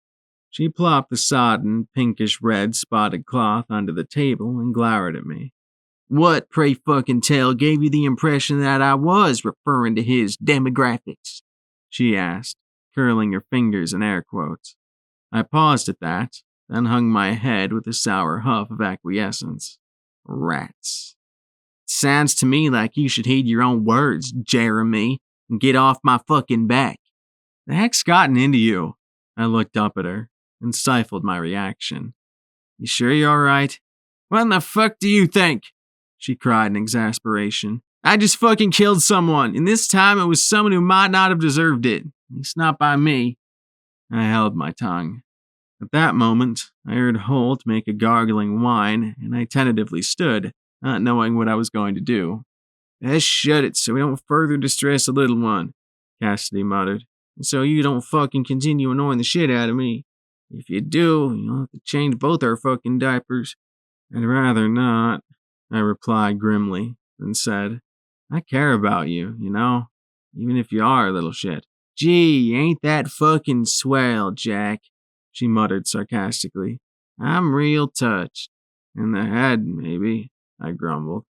I'm pissed, all, she continued with a sigh, sounding like it. It ain't fucking right what he did.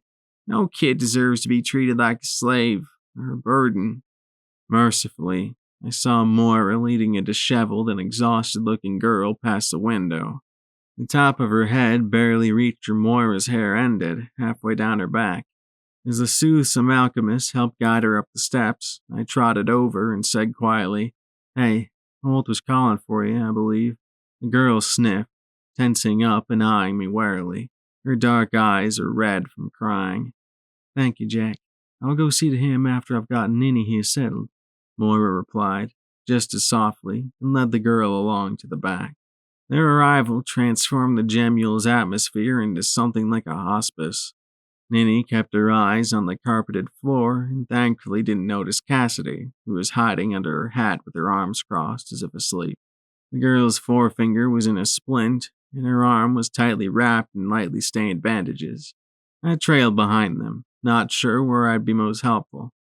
Cassidy clearly wasn't all right, and was upset far more deeply than she let on, but she was pretty plain about needing space as well, and I wasn't going to press the issue. If she needed to, she'd come to me in time, I hoped. The most I could do was let her know that she could. Moira ushered the girl into the ward on the left, and then went to pick up Holt in the apothecary. He stopped fussing at once. The damage is all superficial, she said, lifting him from the cradleboard and slinging it over her shoulder. That's good. Did she say anything? I asked. That a white devil murdered her uncle, Moira replied apologetically. But all indicated he was a real grimy piece of work, and she was being cripplingly maltreated. Holt started to get handsy. So, was the shooting justified? I asked, not sure I wanted to hear the answer. I wouldn't deem it a murder, if that's what you're fearing, she said, and a weight seemed to be somewhat lifted off my shoulders. Not entirely, mind you. Look, I need to tend to this avaricious little fella, so you ought to go and sit with Ninny. Why? I asked, grimacing. I doubt she wants to see anyone with this ghastly mien. I indicated my supremely gnarly, white features. See here, Jack, Moira said, sounding weary. She's in shock. She's mourning, angry, and terrified all at once, and presently she holds a white individual responsible for those griefs. Therefore, it is crucial she must see a friendly white face before her biases become further ingrained in her outlook. Ninny is a Vinlandic name, I recalled. He's probably mixed, so I trailed off at a patient smile, which read as, "You sweet summer child." Yeah, even I knew it was paper thin, but in truth, it was up to her and her willingness to accept any kind words from someone like me. That's just how it was. That's the first thing you learn while with the railroad. Some people are just too hurt to overcome their prejudices. So, based on how many slurs I heard her utter, that only further embittered her. She gave me a wan smile. As I stated previous, I reckon you've got what it takes to be the positive influence she so desperately requires. Sit with her, just for a little while. I lightly bit my lip, inhaling and exhaling through my teeth while tapping a foot. I looked up at her and asked, "Anything else I should be made aware of?" I softly rapped on the frosted window. Then, after a moment, I opened the door and quietly stepped inside. I didn't know how to start. She eyed me with scornful skepticism. Golly, a pale-faced doctor with a native girl. How could this go horribly for me? She muttered to herself. I'm not a doctor, I replied. I was a medic at best. When you aren't clever enough to think of anything, be it for deceit or for tact, the blunt truth is usually the best option I've found. Nora requested that I speak with you, so that's what I intend to do. Say what you must, then be gone, she sighed, watching me with distrust etched in every line of her frail body. Well, her exact phrasing was that I should sit with you, so if you don't wish to talk, you don't have to. The point is that you aren't alone, I said, tentatively sitting in the chair at the foot of her bed. She stood out like a stain in the clean room. She reflexively pushed her back against the baby blue wallpaper, clutching her uncle's bowler and curling her legs up to her chest. Her tights were threadbare, stained and torn at the knees, and the sole was peeling off one of her small, buckled shoes. The sheets were clean white, and the pink wool blanket stayed folded at the end of the bed. But I am alone, among strangers. I know the feeling, I said softly, scuffing my boots against the floor. Outside, morbidly curious Cassidy had quietly made her way to the door and leaned against the adjacent wall, eavesdropping with a lump in her throat. Ninny chuckled mirthlessly. You people and your presumptiveness never cease to astound me. I gave her a questioning look. She scoffed. You don't know the first thing, yet you act like your masters over all your mutant eyes see. You have no clue what I'm feeling, what I've been through. Yet there you are, imposing, lording, presuming you're smarter than I, that you possess the insights, that you can make me all fucking better. That's why I hate your kind. She spat the words like she was planting a knife in my gut. I just looked at her steadily, trying to keep my expression neutral, without anger or hurt, until she averted her gaze, staring out the window with her lips tightly pressed together. You don't hate me, I said quietly, scuffing my boot on the waxed wood some more. You hate the person you think I am. Because of that, you haven't gotten to know who I truly am. She rolled her eyes. Give me a chance to show you, then make your decision. It really isn't anything to me either way. Nevertheless, I'll endeavor to see it your way. If I could, would you try and see it once my way?" She didn't say anything. She just kept staring away, scowling. "You know, I'm a northerner," I continued. "That's why I sound so funny." She dry snorted, but the amusement was derisive. "I never wanted to come down here," I went on anyway, "but I wasn't given a say, since I was a kid. That's all I want, to be back home. But to get there, I had to leave my family." "You were given a choice," she snapped, her eyes blazing. "You chose to leave your family. You wrought your pain upon yourself. I was stolen from mine, and had mine stolen from me." I wanted to argue. I had no right choice to make. I had to determine the lesser of two evils, which part of myself, my soul, to deny fulfillment. But she also had a point. Really, all I'd wanted to say was I can relate in some respects. "How?" I asked. "For $7.27, she spat contemptuously, looking at me like I was stupid. "My parents couldn't provide, so they offered us to a Gussick family who could, but it was a lie. They didn't provide. We were beasts of burden to them. We slept in the barn amongst the other animals," she hissed bitterly.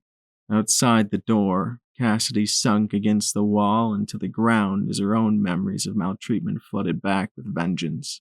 She felt her stomach would drop out of her. Ninny's eyes blazed as she looked at me, as if I was the one who'd done it and she was testifying at my trial. "The crone would come out every night, tell me to plug my ears. She'd take my brother into the hayloft, and when she was discovered, she lied, and he was—" She pressed her eyes shut and shook her head fiercely, fighting tears. I opened my mouth to speak, but no words came. She didn't need to go on. I knew. I'd heard of it and seen it with brutal and sickening clarity in Chameleon.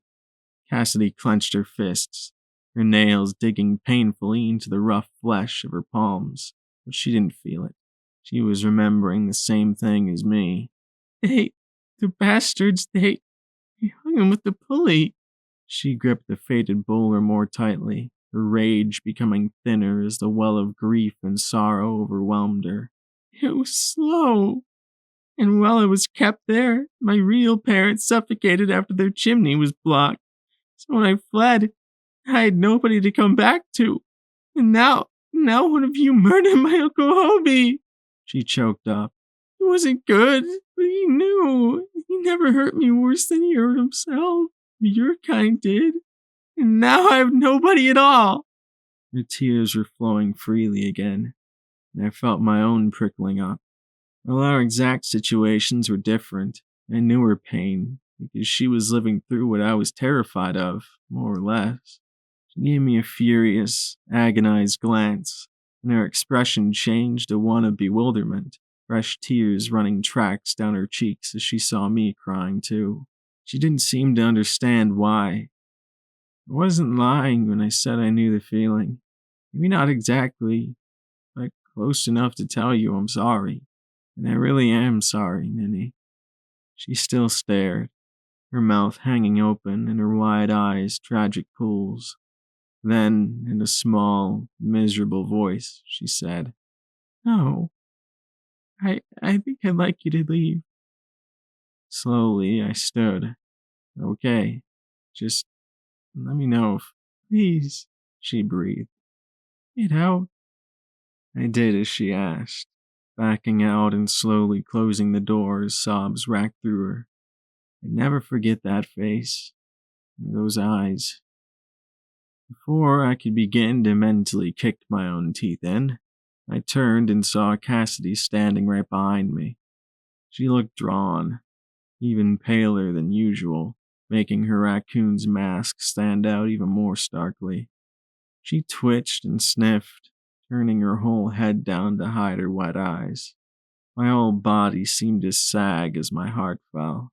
It was like a flood had broken over me, and I was swept along.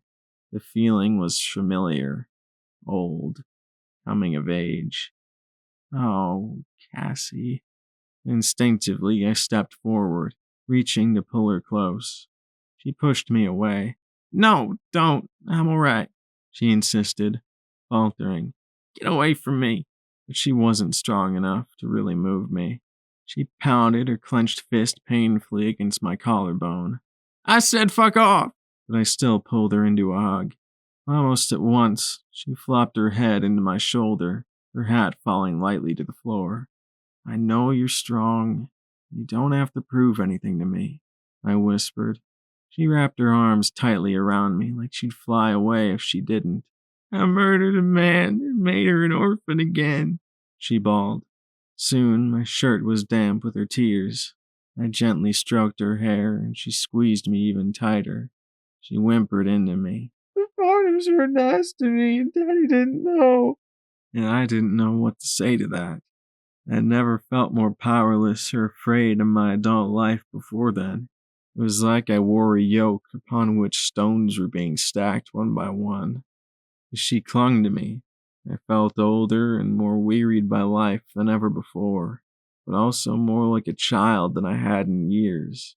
Lost and naive without a mother or father to lean on when I desperately needed their guidance.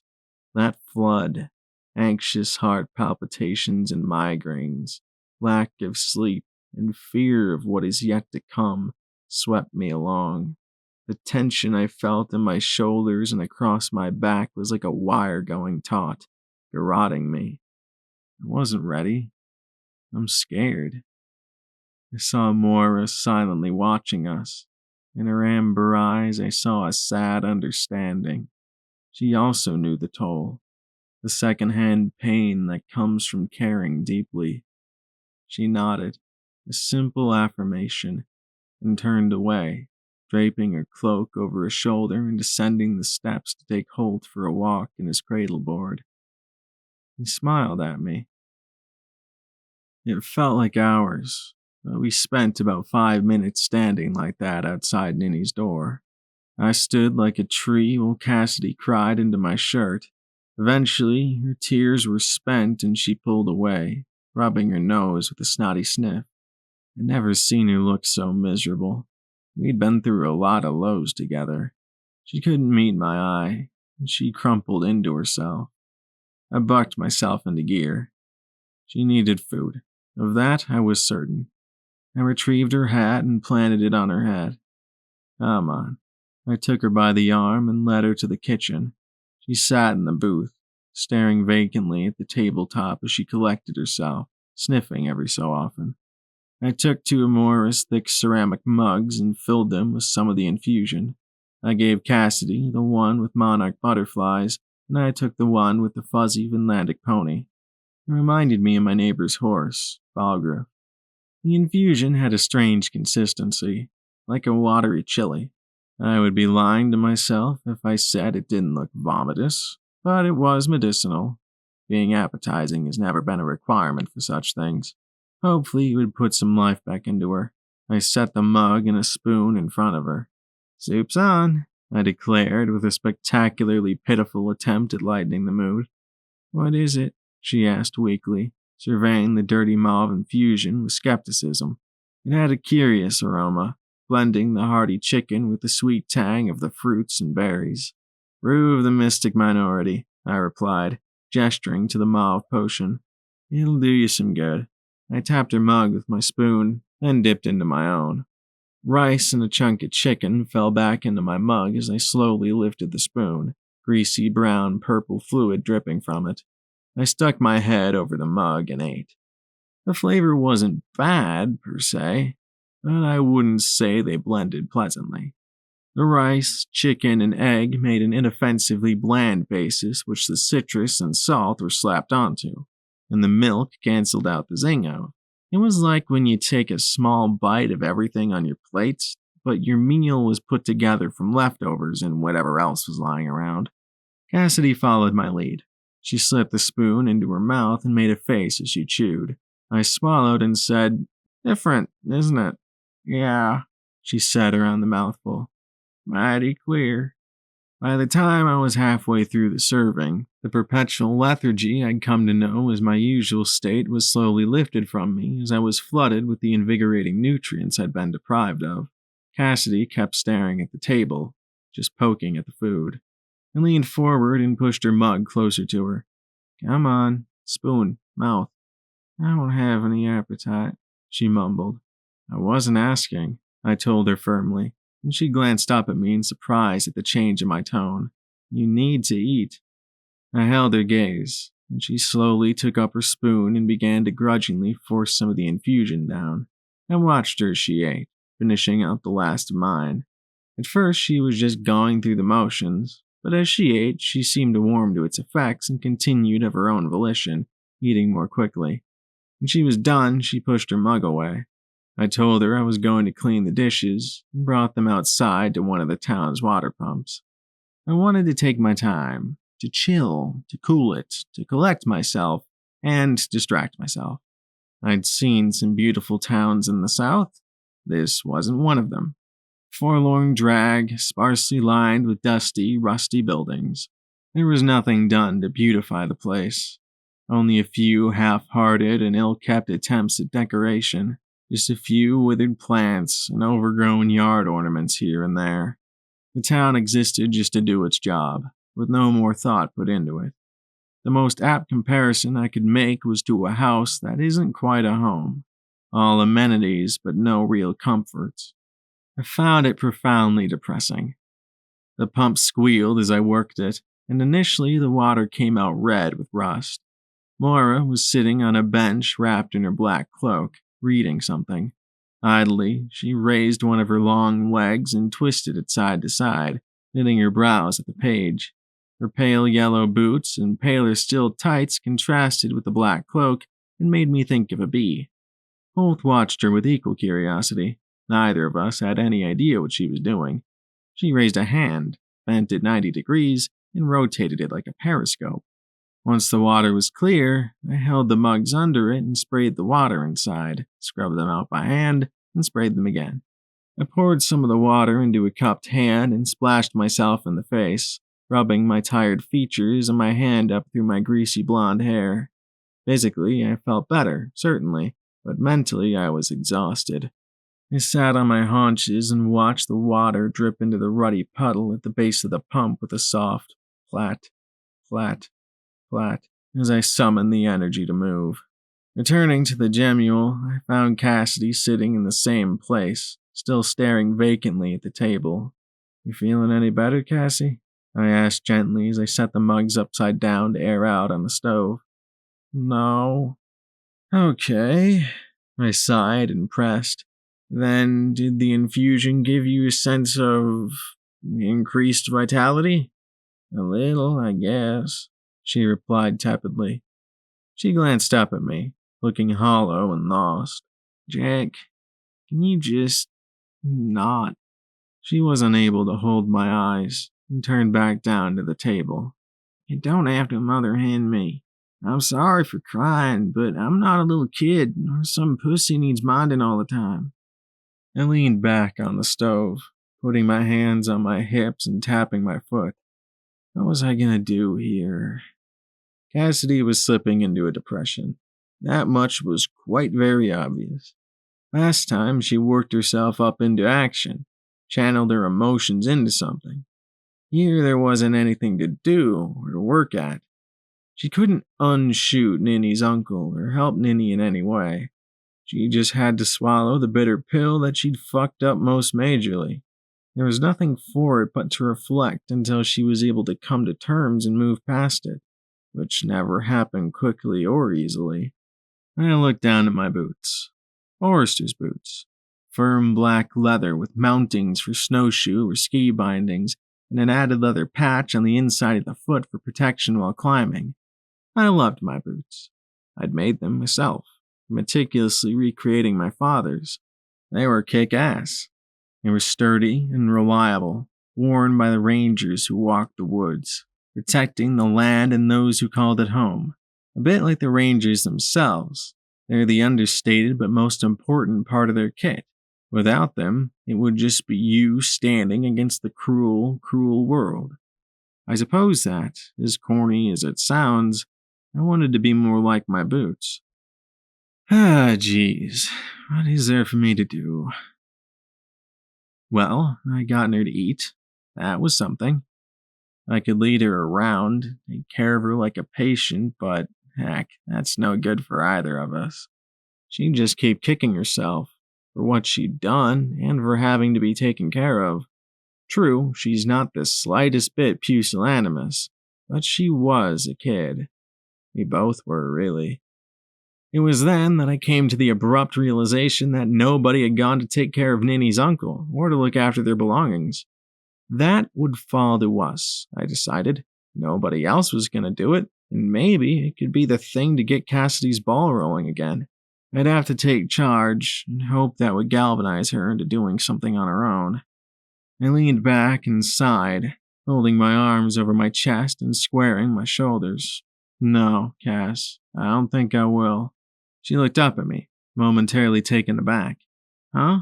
I'm not going to leave you alone, I repeated, my tone uncompromising. She scowled. But, she began, trying and failing to hide the pleading tone in her voice. Hey, I cut her off, snapping my fingers at her. Shut it. She did, and I took that as a bad sign. Instead of being offended and combative, she looked hurt and resigned. It made me feel unclean. I won't let you sit and sulk. I jerked my chin towards the steps. So up you come, Shorty. Let's walk. You don't get to let or not let me do a damn thing, she said, but her words didn't carry the same defiant edge as they usually did. It was a poor front. Oh yeah? I asked dryly, taking a step towards her. Her eyes got wide and her scarred mouth fell open as I loomed over her. A lanky, blonde troll who had benefited from a privileged and physically demanding upbringing, and could therefore jangle her like a set of keys. Don't you fucking dare, she breathed as I looked down at her, twisting and leaning her back farther into the booth. I dared. I snatched her by the front of her shirt and her gun belt, and, striking like a snake, she slapped me hard across the face with a ringing, stinging smack. I paused, slowly turning my head to glare down at her as my scruffy cheek smarted. At least she had some fight left in her. She held her hand raised threateningly, a frantic warning expression on her face, like a cornered animal. Before she could do any damage to my gnarly enough features, I shot my hand up from her shirt and grabbed her wrist, squeezing just tight enough to make her wince before easing up. I'll forgive you that, just this once. Yeah, well, up your ass and to the left, she grumbled through her teeth, but stopped fighting and wriggling.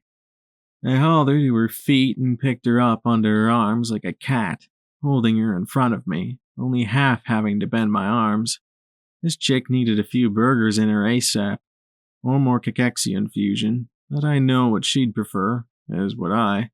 Still, it was scary just how light she was. I carried her outside and set her down, hearing a passerby chuckle at the pantomime. A normal, lusty, and robust Cassidy would have rounded on her and dressed her down, but in her velvety she just stared at the ground in shame, hiding her face with her hat. Of all the times. I turned to the tool rack beside the door, hefting more of a shovel. It was solid enough, but it was obviously not made to the same standard of tender loving care as everything else the Overlander was equipped with. Turning around casually, I saw the woman who'd laughed at our expense and looked her up and down, holding the shovel in front of me like a goon would a bat. She was lanky, with the kind of ferret face I normally thought was unconventionally attractive. However, her sneering smile made her look like a rat with fresh cheese. What are you fixin' to do with them tools, son? She inquired in a self-amused drawl. Her life must be really boring, poor lady. She looked like one of the local farmers. Dig a hole, I replied flatly. She pointed to the heavy knife on my hip. What's that big old toothpick there for then? She asked, like a snoop catching me in a lie. Amputating the digits of those I find annoying, I said just as flatly as before. She scowled, indignantly waving a finger in the air. She declared, Why, boy, someone ought to tell your mother about you, before storming off, moving a bit like a rooster. Yeah, keep on walking, lady, I muttered under my breath and set the humble implement over my shoulder. All right, let's go, I said with a sigh, facing Cassidy. She gave me and the shovel a look of nervous non-comprehension, and I gestured down the road. We're gonna give Ninny's uncle a proper burial. So, lead the way. I bowed and gestured for her to guide me. For a moment, she just looked at me, her expression an inscrutable, complicated mix of emotions. Shame, regret, embarrassment, and self-loathing. The compulsion to just sit and do nothing as the weight bore down on her mind, auguring an exhaustive depression, all vying with her realization that this was the right thing to do. I knew which direction to go and that it wasn't too far, though I could drag her along with me if I had to, but I didn't want to physically force her to do anything. It wasn't fair on her. I already felt bad about dragging her outside like I did, although I do think she needed that, and I would make her come with me if I had to. This was important, for both of us and Ninny. Still, I really hoped she would make that choice on her own. After a moment, she did, thank fuck, turning and starting to trudge down the road out of town. I walked along beside her in silence. This was a start, at least. However, her walls were still up. I'd been content to let her keep her secrets to herself. There was a lot I preferred to keep to myself, but clearly I'd been wrong to believe she would come to me if she needed to. Whatever had boiled over in her must have been bottled up for a long, long time. I was struck by Ilamoria. I had no doubts I did know her, but I knew only what she was willing to show, and, of course, I didn't know how much that was. I could read between the lines, but not enough to gauge the depth and severity of what haunted her. Evidently, it was great. I, once again, realized I'd been a terrible fool. Hey, Cassie, I began hesitantly. Yeah? I picked my words carefully. I want you to know, I don't judge you. She stopped and looked back at me, her expression almost one of fear, as if she was waiting for a but to come. Maybe I'd been too rough with her. I understand, somewhat, I began. She frowned doubtfully, but didn't speak. I ever tell you about my old dog, Ted? I already knew the answer. She knew I used to have one, but that was about it. She shook her head slightly, seeming at ease again, but confused about where I was taking this. Well, my dad found the stray mutt and brought him home. I'd been dying for a dog of my own for as long as I could remember. I mean, all my imaginary friends had been dogs. The scarred corner of her mouth twitched. I used to dream about all the gay old times we could have romping through the woods and going on grand adventures like in the dime novels. I smiled at the memory, looking up at the old man's beard dangling from the branches overhead, waving in the chilly breeze.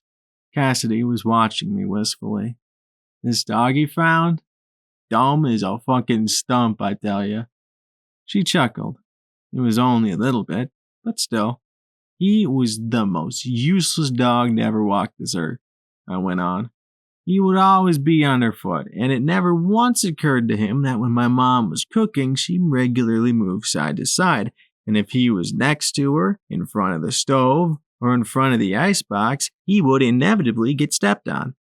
He always yelped tragically, too, like he couldn't believe what was done to him, and I swore Mom was going to take his head off with the cleaver. And Dad would defend him, saying he was a good guard dog, but that was because he would bark every time one of us walked inside, even if we only stepped out for a minute to get a fresh bundle of firewood.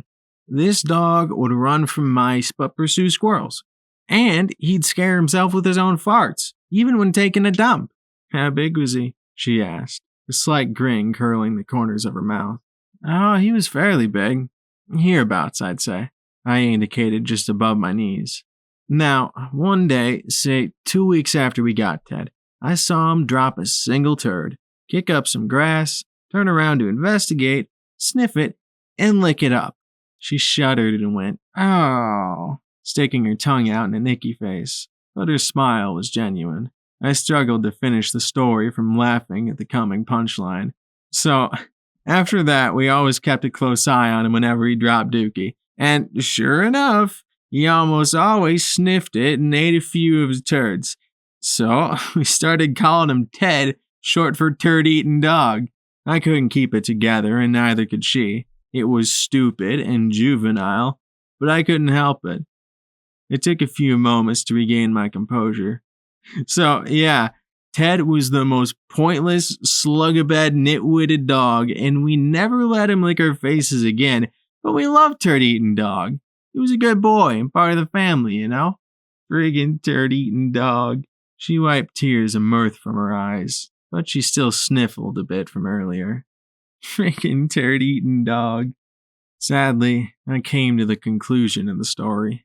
One day, Ted ran after a squirrel into the woods. It was nothing new, so we weren't worried.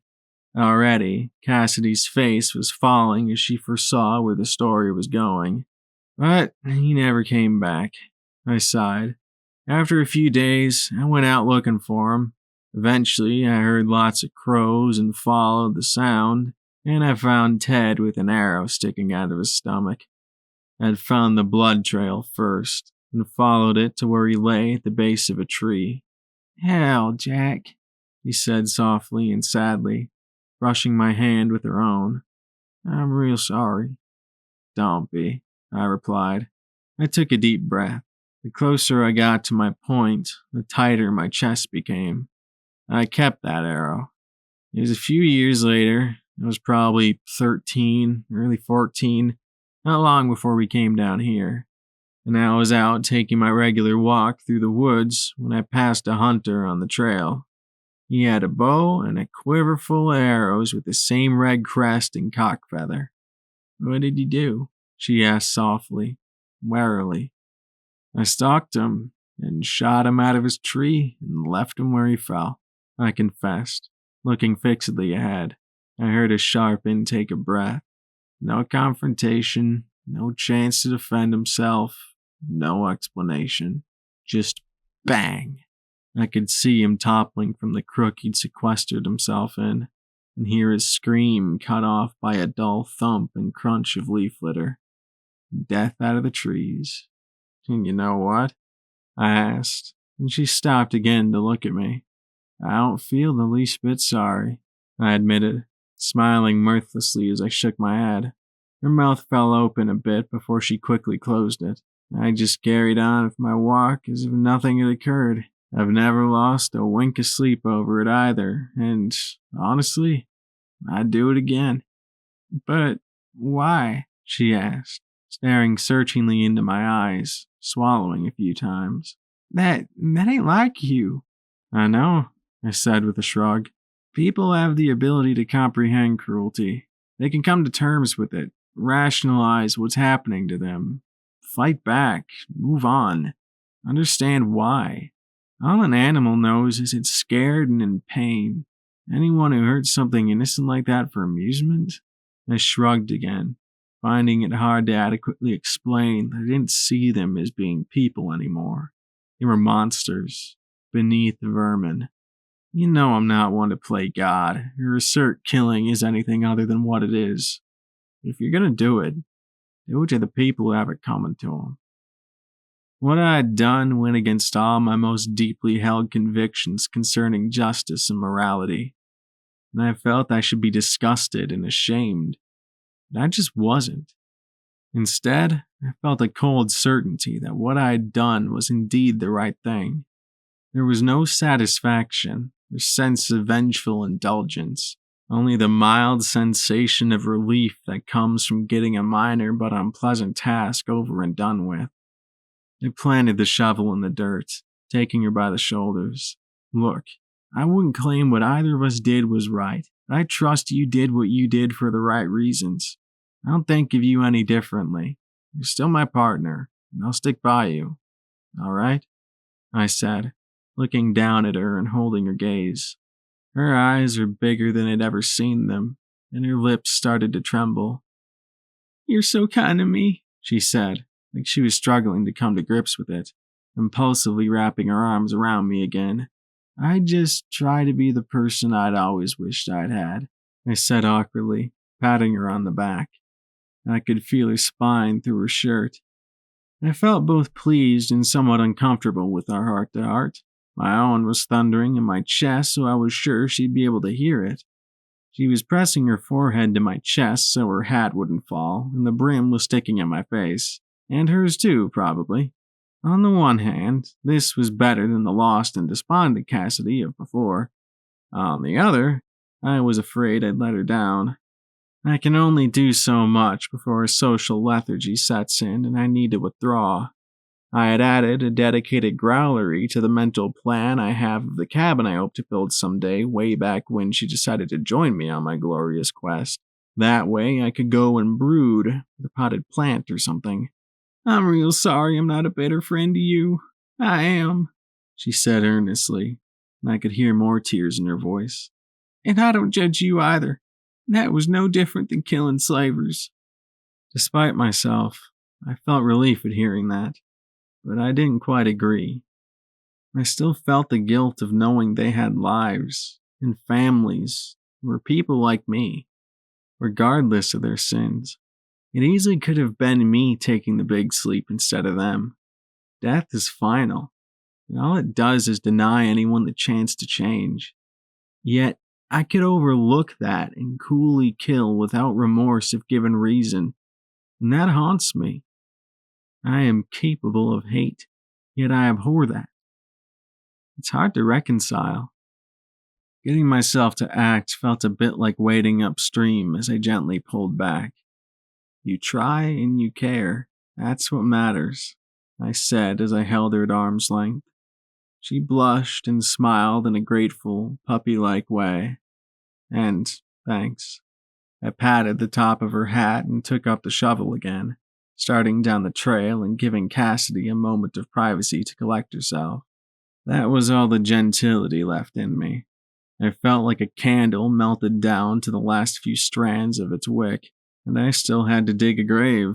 I needed time to think and evolve over what had happened. An hour ago, I had been drinking bad coffee and deriding a termagant with Cassidy to distract myself from witnessing a girl commit suicide out of terror at the mere sight of me. Now I was responsible for caring for Cassidy and deciphering the nature of her trauma, as well as the fate of a girl who hated everything relating to anyone of my color. That's not even considering the supercharged bundle of nerves that I was all by my lonesome. If I was alone, I would be shouting to the spirits of these woods, asking what I had done to deserve to be shaved this hard and dry, all out of the blue. We came upon the scene. Thankfully, nobody else had come this way. If anyone had, they'd have probably looted the place clean. The man, Hobie, lay in a pool of his own blood, which had saturated the ground around him. He'd already gone pale.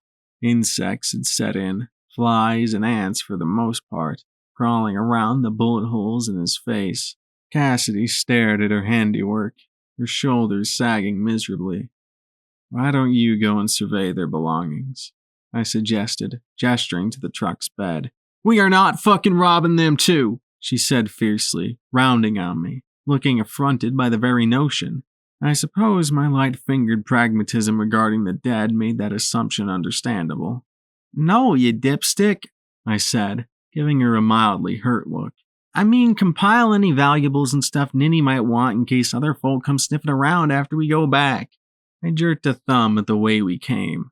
I wasn't going to leave her to stand guard, or send her back unaccompanied, and I wanted her to have something to do other than stare at his body. She had the habit of sitting and watching me work, a bit like a dog, but idleness would give her more time to dwell in despair. She calmed down. Oh, well, all right then. Shine it on. Look for a tarp or blanket or something to cover him while I dig, I added. She didn't need to stare at him, and he was kind of gross and smelly. All right. The suspension squeaked as she climbed into the back, and I looked down at the corpse. He was tall, brawny, and had been going fat around the middle.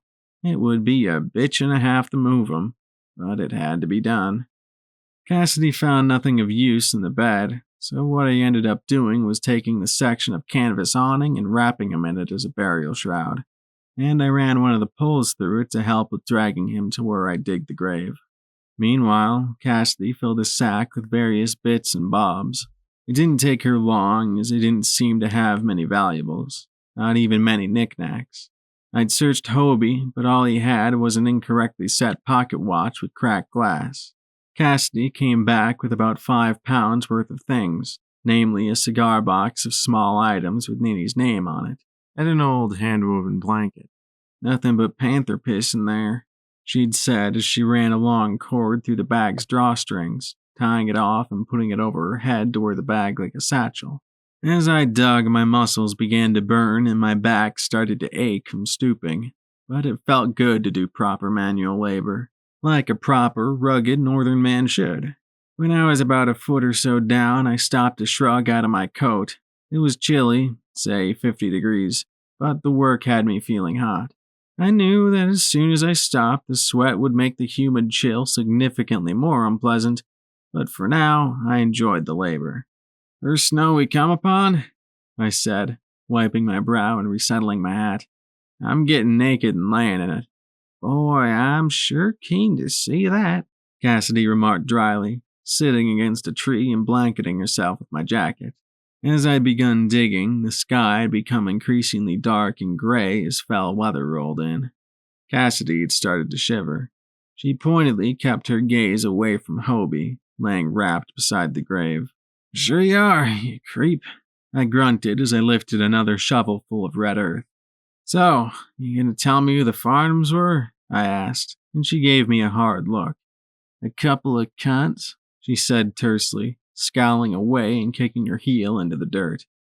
"I figured," I replied. "But you want to tell me how so?" "Not particularly." I stopped digging and leaned on the shovel.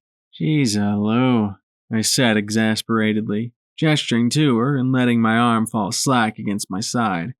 "I mean, come on, Cass. How long have we been running together? What, 4 or 5 months? And we've been pals for at least a couple years before we went on the lam." She gave me a pained look. "And you have never once spoken to them in any detail. And I was content not to pry, but then..." I gestured to Hobie and bobbed my head, making a "come on" face. "I think by now I've earned the right to know." She sighed heavily and stared at the grass, tapping her toes together as she thought. I could hear the wheels turning as she conflicted with herself. Eventually, she looked up and said in bitter resignation, "Fuck you for being right." Well, at least she was honest, and open with her feelings in some capacity. It was hard for her to speak, and she paused often as she dwelt, which was fine for me since it occupied the time I spent digging. Stitching her words together into a summary, what she relayed was, "My parents had me when they were kids, about our age, I'd reckon, and out of wedlock, and that's hella fucking taboo, you already know. I was born on a couch since they didn't even bother trying a hospital. My daddy wanted to enlist with the Greys all his fucking life and didn't author his plans on our account, the low-down rotten son of a bitch. What came down was some manner of bullshit.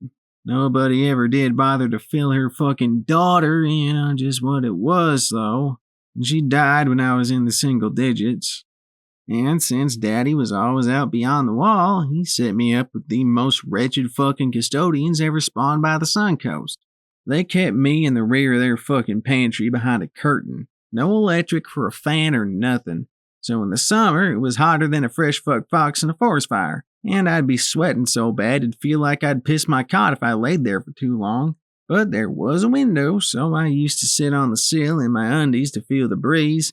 It was between the houses, and our neighbors only had those high-up light windows, so it wasn't like I was exhibiting myself or anything. But Mrs. fucking Farnham walked in on me and pitched a fit. I was fucking 9, and she hollered I was being a hussy and escaper and pursued me up and down the street with her fucking broom. They never had to whoop me, though, because everyone else did it for 'em.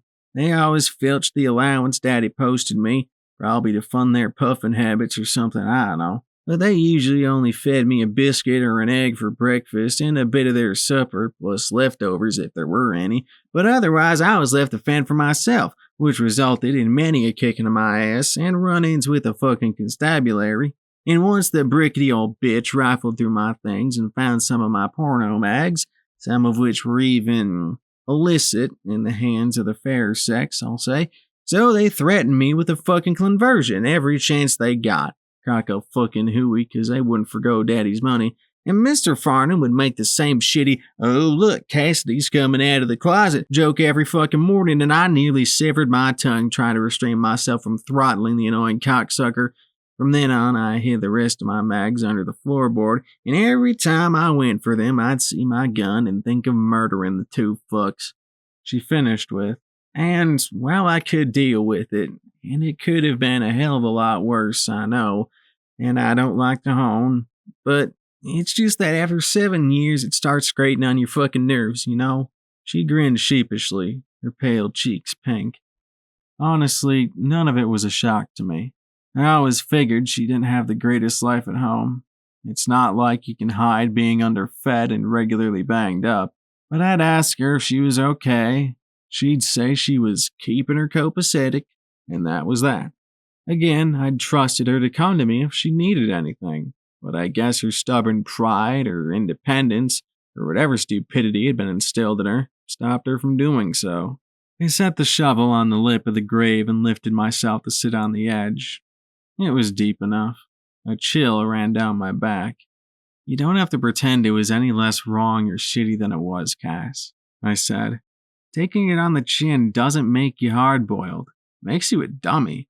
She looked like I'd just dumped cold water over her, squinting sadly. "Hey, I'm not judging you," I hastened to clarify. "I'm saying you should have let me know before, so maybe I could have helped you out." "Yeah, and what, pray tell, is it you'd have fucking done, Jack?" she asked a touch waspishly. "Jeez, Cass, I don't know." I shrugged defensively. "Macheted them to death and swept the fair maiden away?" she snarked. "Been a pal, packed you something to take home for dinner, too," I said. Her scowl slackened, and she looked touched despite herself.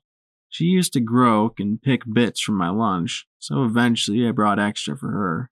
"And if you wanted out, I'd have asked my folks to let you crash at our place, and maybe write your dad about what was being done to you.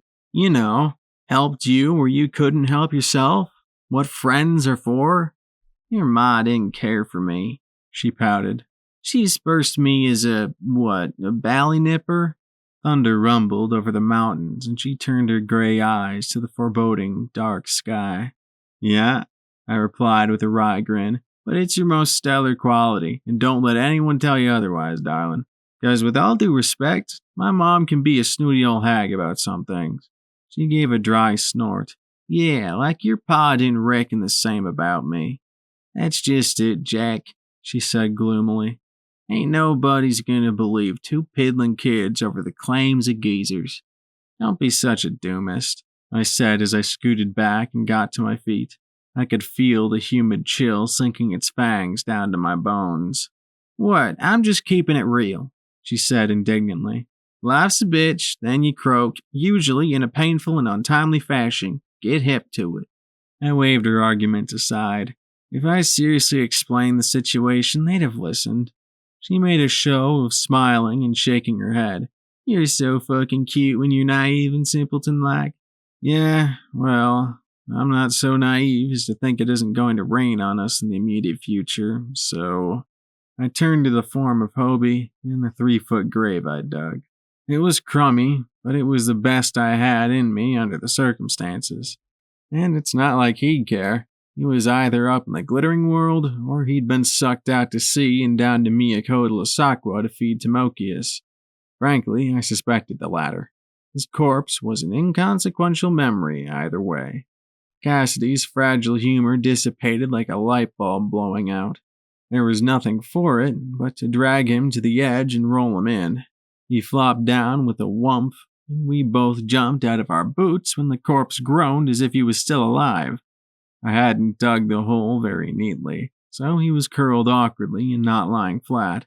But at least he'd be underground and wouldn't get eaten by scavengers or cause an outbreak of plague. Filling the hole in was light work compared to digging it. I patted the rusty earth down a final few times with the shovel and turned to Cassidy. "So, are there any words you'd wish to say, or..." The wind was rustling through the trees now, and I was really hoping to wrap this up quickly so we could get back to town. She stood across from me on the other side of the grave, looking down at the piece of wood she'd carved his name into with her switchblade. She'd done a surprisingly good job of it. making the lines neat while also wide and easy to read. Well, Mr. Hobie, she addressed the mound of dirt which entombed him. You were an unpleasant cocksucker, and you probably deserve to be plugged by somebody, but it shouldn't have been by me. And for that, I sincerely am sorry, she said, rubbing her scarred mouth and sniffing. And if it means anything to you, I'll make sure your gal finds a safe place to stay before we drift. I give you my word, but fuck, that don't mean much, do it? I patted her on the shoulder and smiled. That was beautiful, Cassie. Major props. She glared at me over my arm, trying not to smile despite herself. You can be a major league swing. Ah! She shrieked. What in the fuck is that? She shouted as she looked behind me, her eyes going wide with terror. I spun around to see a silhouette rush from the trees as the heavens shattered open overhead with a flash of lightning and rain like bullets pelted down. As it swept upon us, I saw its burning white, non-emissive lights for eyes blazing starkly against the black void of its figure, ripping my attention to them and paralyzing me where I stood. It was like plunging through ice. The shadows advanced with it, and the world went dark. My eyes shot wide and my mouth was forced open so that I thought my cheeks would split and my jaw crack. I felt my lungs implode and my knees collapse, my head buzzing. And the last thing I heard was the rain as my body hit the muck and two distant screaming voices, before I saw a flash of black and nothing. It was actually Ninny of all people who saved us. Moira had seen Cassidy and I with the shovel and deduced our plan. She figured it would be wise to bring Ninny to the grave so she could say her goodbyes and to witness our show of remorse and respect for her and Hobie. Hobie, understandably so, came back as a Mautawe to get his revenge. Returning to where it had happened was, to him, like posting a big bright sign saying, "Hello, we want to die," in flashing neon. But thankfully, Moira and Ninny arrived at the last possible second to intervene, and Ninny was able to calm his spirit and send him away. That was a good thing for both him and us.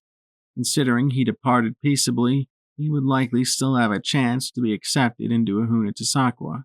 And if he hadn't, we would have been killed horrifically as our spirits were forcibly torn from our still living bodies. Not that they would have stayed living long without souls in them, mind you. That is how a malign spirit kills you.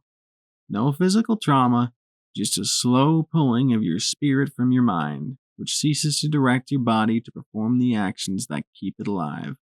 The sensation was beyond describing. You have to feel it to understand, and by God, I hope you never do. But I'll try anyway. The nausea of a severe concussion, suffocation, and food poisoning. But primarily it was burning cold. And all-consuming terror. That was just from proximity and the sheer force of his ghostly wrath. The actual feeling of it happening would have been far worse. When I came to, the immediate feeling to strike was a piercing migraine, as if my temples were clenched in a vice and a drill was being driven into my skull. I was hurting too bad to contemplate fear. In my feverish delirium, I had no clue where I was and little sense of my body, aside from that I was curled up and shivering while dripping sweat. Then the rest hit me. A wave of shocking nausea hit like a breaker and made my stomach lurch. Frothy yellow acidic bile burned up my windpipe and welled out of my mouth. Then I wheezed, unable to draw a proper breath. My lungs prickled like they were full of thistle. Without realizing it, I pissed myself. Something behind me flexed, then balled up again, and I felt a warm slime saturate my hair and run down my neck. Eventually, I lost consciousness again. The next time I woke up, the pain was there, but no longer did it overwhelm me. I was cognizant enough to recognize this was the gemule, and for some reason, I was alive. I rolled my legs over the edge of the bed and sat up, clutching my eyes. My face was clammy and warm. I looked down at pants that weren't my own, striped in white and pale blue. Ah, jeez. I grimaced, a shiver running down my spine as I stared at the floor for a while, contemplating the implications. I lifted the jug of water beside the bed and let it flow down my aching throat. Eventually, I turned to look back at Cassidy, facing away from me and trembling. From behind, aside from her black hair, she looked like I had 3 years ago. The sheets had been changed, too. The acidic pong of vomit was still faintly in the air. There was a vase of flowers beside the bed, but they didn't cover it. She wore pajamas similar to mine, but hers were pink, matching the soft wool blanket. She hated pink. I liked it. It even looked good on her, too. Aside from her crippled state, it gave her a vivacious appearance that I thought matched her personality better than her usual monochromes. I replaced the blanket over her and tucked her in. She let out a pained whine at my touch. The twisting and leaning made me woozy, and my back cracked like an ice sheet. The bed smelled of sweat. I took another long draught of water. My throat had been aching for it. I wouldn't have minded pink. The stripes on my pajamas were vertical, but I couldn't help being reminded of a prison jumpsuit. The scenery outside the window was different, I noticed. Now we were parked beside a pond. In the early morning light, steam rose off the shimmering water. Our room was lit with warm yellow light, but outside existed in shades of gray. Our bicycles had been mounted to the luggage rack outside on the rear, and our saddlebags, my backpack, and Cassidy's satchel were set about the chair in the corner. Tentatively, I rose and shambled to the mirror and wash basin to splash some water over my face. I looked at my hollow, pallid reflection. "Golly gee willikers, you are one ugly bastard," I muttered. My shiner was gone, but now my pale blue eyes were sunken and bloodshot, and my scruffy cheeks were gaunt. Few people noticed it, but looking closely, I saw the slight crook to my nose was still there from where I'd broken it years and years ago. I used to worry about how it made me look, but now it was quaint next to everything else wrong with me. I lifted the nightshirt and looked at my body, hating what I saw. All my muscles were faded. My sides looked like a washboard, and if I sucked in my stomach, there was an indentation of an inch beneath my rib cage. I shouldn't have been able to see my abs like that without flexing, but I could, despite having been losing muscle. Eventually, Moira came around and found me clasping my hands between my knees, hair hanging in my face like a man awaiting the noose. She chuckled warmly. "Oh, don't you worry, Jack. I enlisted Charles to change your clothing." According to Moira, my reaction when coming around was somewhat unusual, seeing as we'd already done that when we collapsed at the grave, and there shouldn't have been anything left in me to expel. The old adage goes, men shit themselves when they die, but as it turns out, they pee when they nearly die. I seemed to defy all expectations. Every day we saw a new patch of southern landscape pass by the windows. The temperature hung around a crisp 45 to 50-some degrees. It took me just under a week to fully recover, during which Ninny and I got to know each other and be reasonably amiable. It turns out 2 days had passed. My stomach felt tight from emptiness. Moira fed me infusion and then some good old-fashioned chicken soup for breakfast. It took Cassidy a while longer to heal. The first thing she said when she was strong enough to speak was, "Lord, and this fucking you delivered unto me, or let me die." That night, I joined Moira, Charles, and Ninny for dinner at the round table. It was past Holt's bedtime, and he was napping in Moira's compartment. Ninny was markedly different. She was still thin, but her cheeks were far rosier and appeared a little less gaunt. Now her hair was glossy, and she wore a new maroon and lilac sweater. She kept shooting furtive glances at me, but looked away every time I looked at her.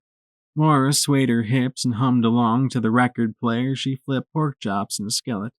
Charles was a tall, husky, handsome man who I expected to see piloting a ship out of Vinland, with a bushy blonde beard that seamlessly joined the thick hair halfway up his head, which he wore even longer than mine. Yet he was soft-spoken, with dulcet tones, much like Moira's. When we sat, he stuck his massive hand over the table and introduced himself. It enveloped mine, and his grip was gentle but firm. He explained how he was an itinerant teacher and busking poet, and was traveling through Shialaku when he took ill. Then Moira found him only a couple days before we'd run into her and nursed him back to health. Immediately, I admired the man. In another life, I would have aspired to be like him when I was older, but now I feared I was too far gone and angry with the world to change that much. Presently, Moira took the pork chops off the stove and turned to lean down in front of him as to be eye to eye, asking for his input on what vegetables and side dishes she should make. It seemed she took as much care in cooking as she did brewing. Seeing the posture from this angle, and how it wasn't really necessary to adopt it just then, I realized Moira was smitten.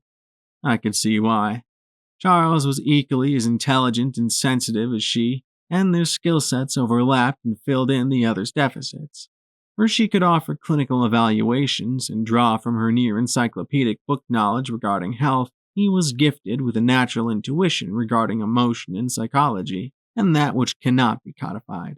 Moreover, with his deep, resonant voice, quiet nature, and imposing figure, he provided a soothing presence and sense of security even I felt, like a big, friendly, handsome, beautiful blonde bear. If you had to give a patient long-term care, he definitely wasn't the worst you could have. And I suppose nothing was more intimate than medicine, so that expedited their comfortability around each other. Over the next few days, I was proven correct, as their friendship blossomed beyond that of doctor and patient.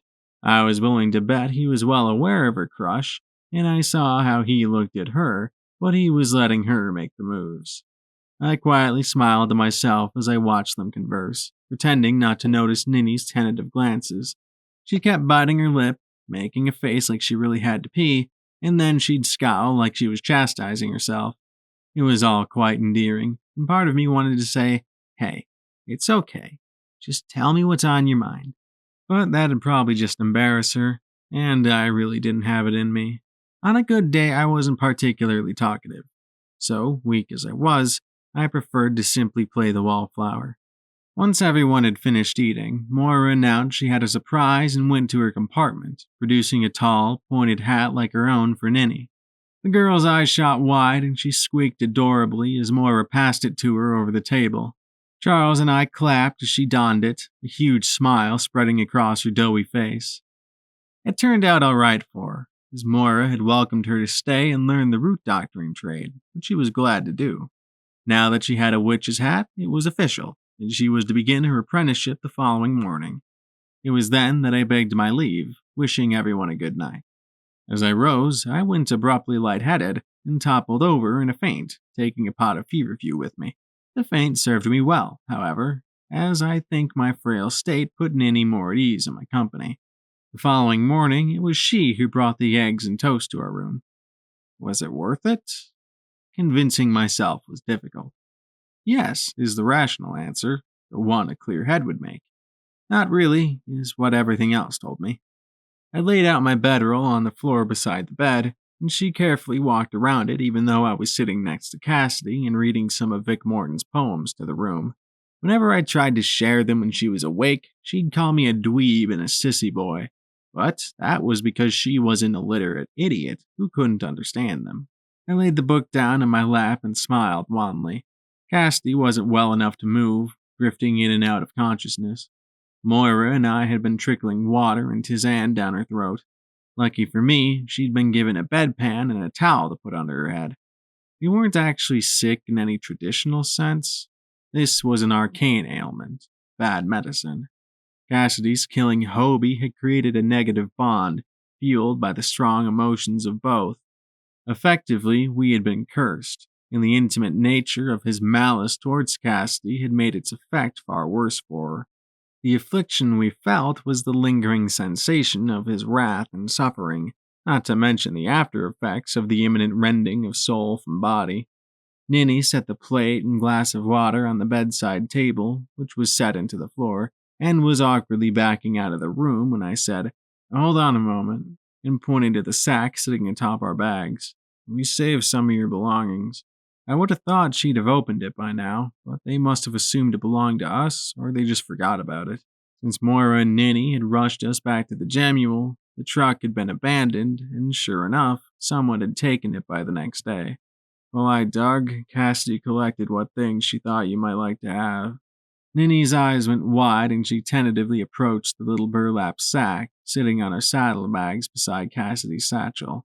She gently pulled the drawstring open and looked inside. She squeaked and raised a hand to cover her mouth as she withdrew the faded blanket. She held it up to her neck and tilted her chin down to feel it with her cheek. Tears welled in her eyes.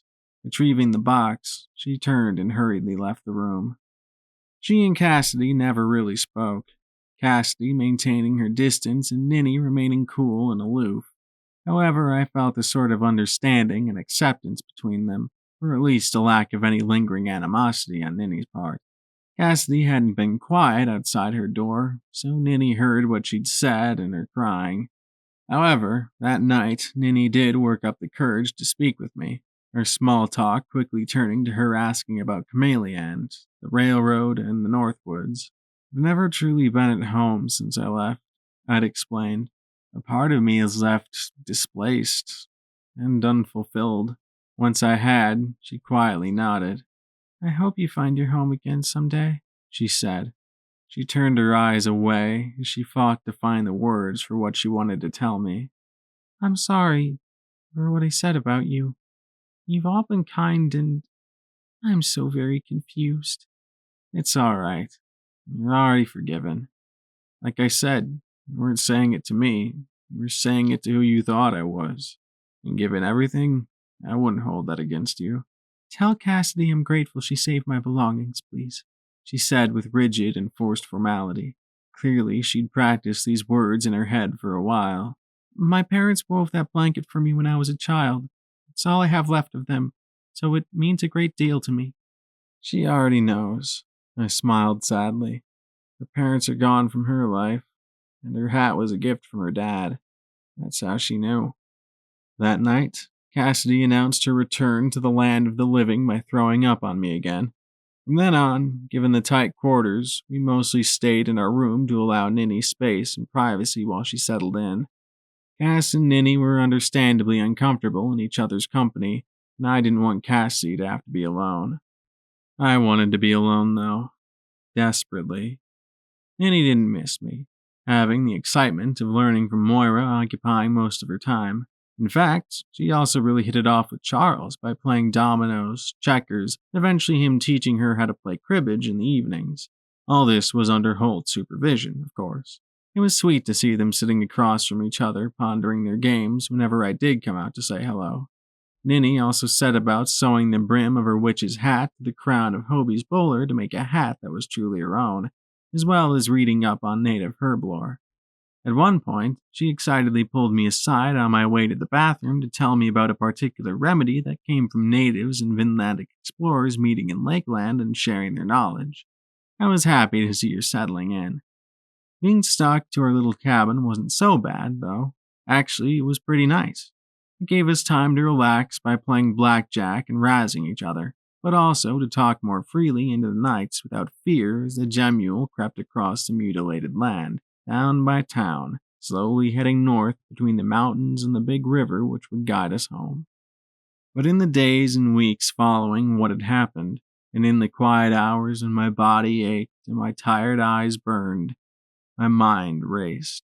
Quietly, in these private moments, I had to ask myself, why do I endure what I do? Why do I put myself through this? The Gemule was parked on a dark patch of road. I had a glass of water and stared at the grade, showing exactly how canted the Gemule was where it rested. A pair of eyes had been watching from the undergrowth for about 27 minutes. When I saw them, I quietly made for my holster and set it on the bedside table. The music of nighttime insects drifted in through the open window, along with distant wails of coyotes and other much more inexplicable sounds of the wild. I couldn't sleep, so I was sitting next to Cassidy on the bed. She was lying on her stomach, one arm under the pillow, the other along her side. Her slow breathing made a soft whistle, and she twitched ever so often and would mumble and whine. Without realizing it, I'd started to run my fingers through her hair like I would a dog. I really missed having a dog. The truth was, what Ninny had said had hurt. I knew why she said it. I knew it wasn't personal, and I didn't take it personally, but it was directed at me when all I wanted to do was help. And the girl who shot herself, she'd shot at me. I felt the wind of the bullet pass my cheek, and the splinter from the door frame had gone in the back of my neck. And the way she looked at me before she pulled the trigger, how her terrified expression was disfigured as the bullet passed behind her eyes. I still saw it, all the time. And Cassidy. Gosh, Cassidy. It's unfair to say how I feel because she's done a lot for me, I know. She's made long nights a little less frightening and a lot less lonely and dull. She's a burden, mentally. Worrying about her, having her depend on me. And Ninny too, a little bit. I hate myself for feeling this way. Why do they look to me? I don't have the answers, or the solutions, or the cure. I'm just as lost and scared as they are, yet they've leaned on me. I didn't shoot that girl myself, but I as good as killed her, really. And I didn't even do anything but walk through the door. Yes, I chose to leave my parents, but I still miss them. I can't go back, and there's a good chance I'll never see them again. And the most goodbye either of us got was a note I'd left when I ran away. I want to be kind, not mean. Who takes care of me while I process these things? Nobody, because I don't go looking for help, dummy. It's just not my way. I don't need it, and not because I'm okay, but I don't need any help to figure things out. I need to be alone. I can't do it while surrounded by others. I can't think properly. I can't rest. I need time and space, and both are short around here. That's why I'm awake at these ungodly hours. But nobody bothers to ask what I need or worry about me.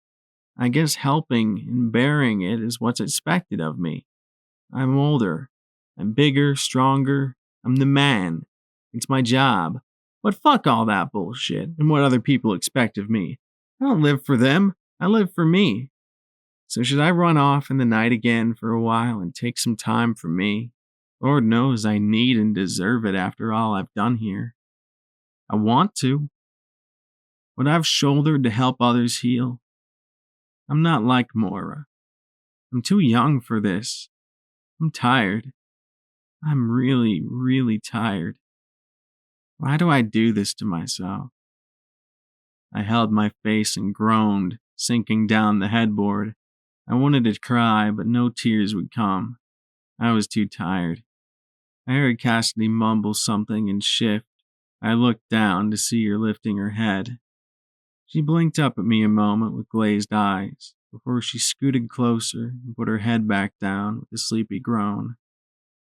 That was why. I put my hand back and continued petting her. I could bring a sense of comfort and safety to someone who had been kicked all her life, but I could also kill. We both could. We could hurt others as badly as we'd been hurt, and worse. It's so confusing, and I'm too tired to think about it. But I doubted I'd comprehend it any more if I was fully awake. But violence doesn't make the world any better, even when it is necessary or justified.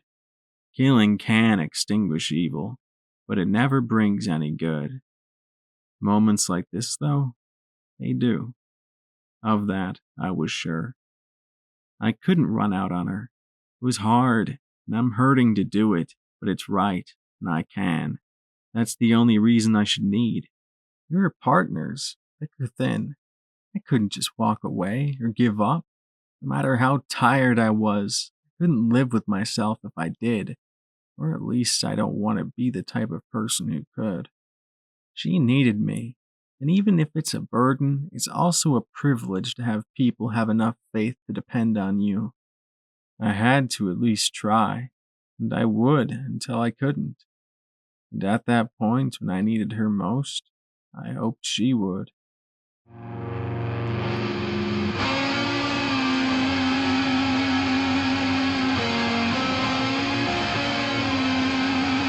I couldn't just walk away or give up. Fuck!